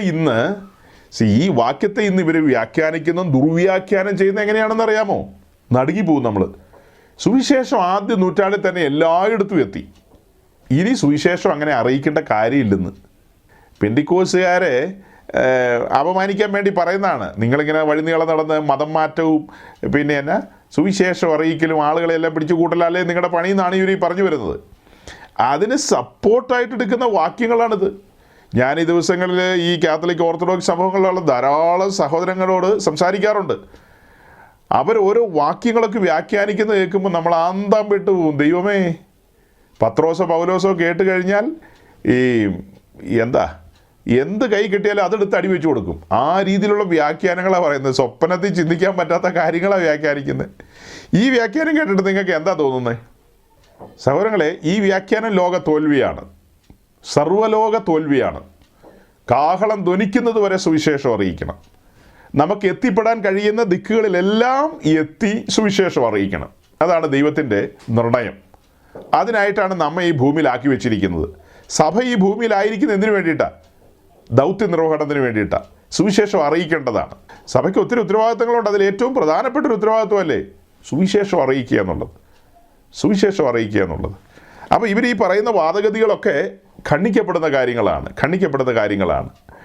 ഈ ലോകത്തിലുള്ള ആളുകൾക്ക് നമ്മൾ പറഞ്ഞതുപോലെയുള്ള അവരെ കംഫർട്ട് സോണിൽ ഇരുത്തുക, അവർക്ക് ചെയ്യേണ്ട ഉദവികളൊക്കെ ചെയ്ത് അങ്ങനെ അങ്ങ് നമുക്ക് മുന്നോട്ട് പോയി ഈ ഭൂമിയിൽ നിന്ന് മാറ്റപ്പെടാം എന്നുള്ളതല്ല തത്വം. എന്തു വില കൊടുത്തു സുവിശേഷം അറിയിക്കുക. സുവിശേഷം കൈക്കൊള്ളണോ വേണ്ടയോ എന്നുള്ളത് കേൾവിക്കാരുടെ ചോയ്സാണ്. അത് പണ്ട് അവരുടെ കോർട്ടിലാണ്. അത് അവരാണ് തീരുമാനിക്കേണ്ടത്. നമുക്ക് അവരെ ഒരു രീതിയിലും സ്വാധീനിക്കാനോ പ്രലോഭിപ്പിക്കാനോ ഒന്നും അധികാരമില്ല. അതിൻ്റെ ആവശ്യമില്ലല്ലോ. അങ്ങനെ ഒരാൾ ഇതിൽ വന്നാൽ ഒരു പ്രയോജനമില്ലെന്നേ. അങ്ങനെ വരുന്നവരൊന്നും ശോഭിക്കാൻ പോകുന്നില്ല, അവർ നിലനിൽക്കില്ല, അവർ ക്ഷീണിതരായി പോകും. അങ്ങനെയൊന്നും ആരും വരണ്ട, ഒരാളും വരണ്ട. സുവിശേഷം കേട്ട് ബോധ്യപ്പെട്ട് കൃത്യമായി ഇതിനകത്തേക്ക് ചലിച്ചാൽ മതി. അതാണ് നമ്മുടെ പോളിസി ആ കാര്യത്തിൽ. അപ്പോൾ അതുകൊണ്ട് ആദിമ നൂറ്റാണ്ടിൽ ആരംഭിച്ച അന്ത്യോക്യയിലെ സഭ എത്ര ശോഭയോടും പ്രമാണത്തിലും മുന്നോട്ട് സഞ്ചരിച്ചത്. അതിൻ്റെ പിന്തുടർച്ചാവകാശമൊക്കെ അവകാശപ്പെടുന്ന ആളുകൾ എത്ര ഘാതമകലെയാണ്. ആ സഭ അന്ന് സഞ്ചരിച്ച സഞ്ചാരപാതയിൽ നിന്ന് എത്രമാത്രം ദൂരത്തിലാണ് സഞ്ചരിക്കുന്നതെന്ന് നിങ്ങളൊന്ന് ഗ്രഹിക്കാൻ വേണ്ടിയിട്ടാണ് ഇത്രയും വചനവും അവർ സംസാരിച്ച കാര്യങ്ങളും ഒക്കെ ആയിട്ട് ഞാൻ നിങ്ങളുടെ മുമ്പിൽ വന്നത്. സഹോദരങ്ങൾ, ആ കാര്യങ്ങൾ കൂടുതൽ ഗ്രഹിക്കുക, മനസ്സിലാക്കുക. നിങ്ങളുടെ ചിന്താമണ്ഡലം ഉണരാൻ വേണ്ടിയിട്ടാണ് ഇങ്ങനെയുള്ള കാര്യങ്ങളൊക്കെ കാണിക്കുകയും പറയുകയൊക്കെ ചെയ്യുന്നത്. നമ്മൾ വചനത്തിലേക്ക് മടങ്ങി വന്ന് വചനത്തിൻ്റെ ക്രമത്തിൽ മുൻപോട്ട് പോകാൻ ഉത്സാഹിക്കുക. ഇന്നത്തെ ഈ ധ്യാനം ഞാനിങ്ങനെ ഇവിടെ അവസാനിപ്പിക്കുകയാണ്. ഈ വചനങ്ങളാൽ ദൈവം നിങ്ങളെ അനുഗ്രഹിക്കട്ടെ. Thank you.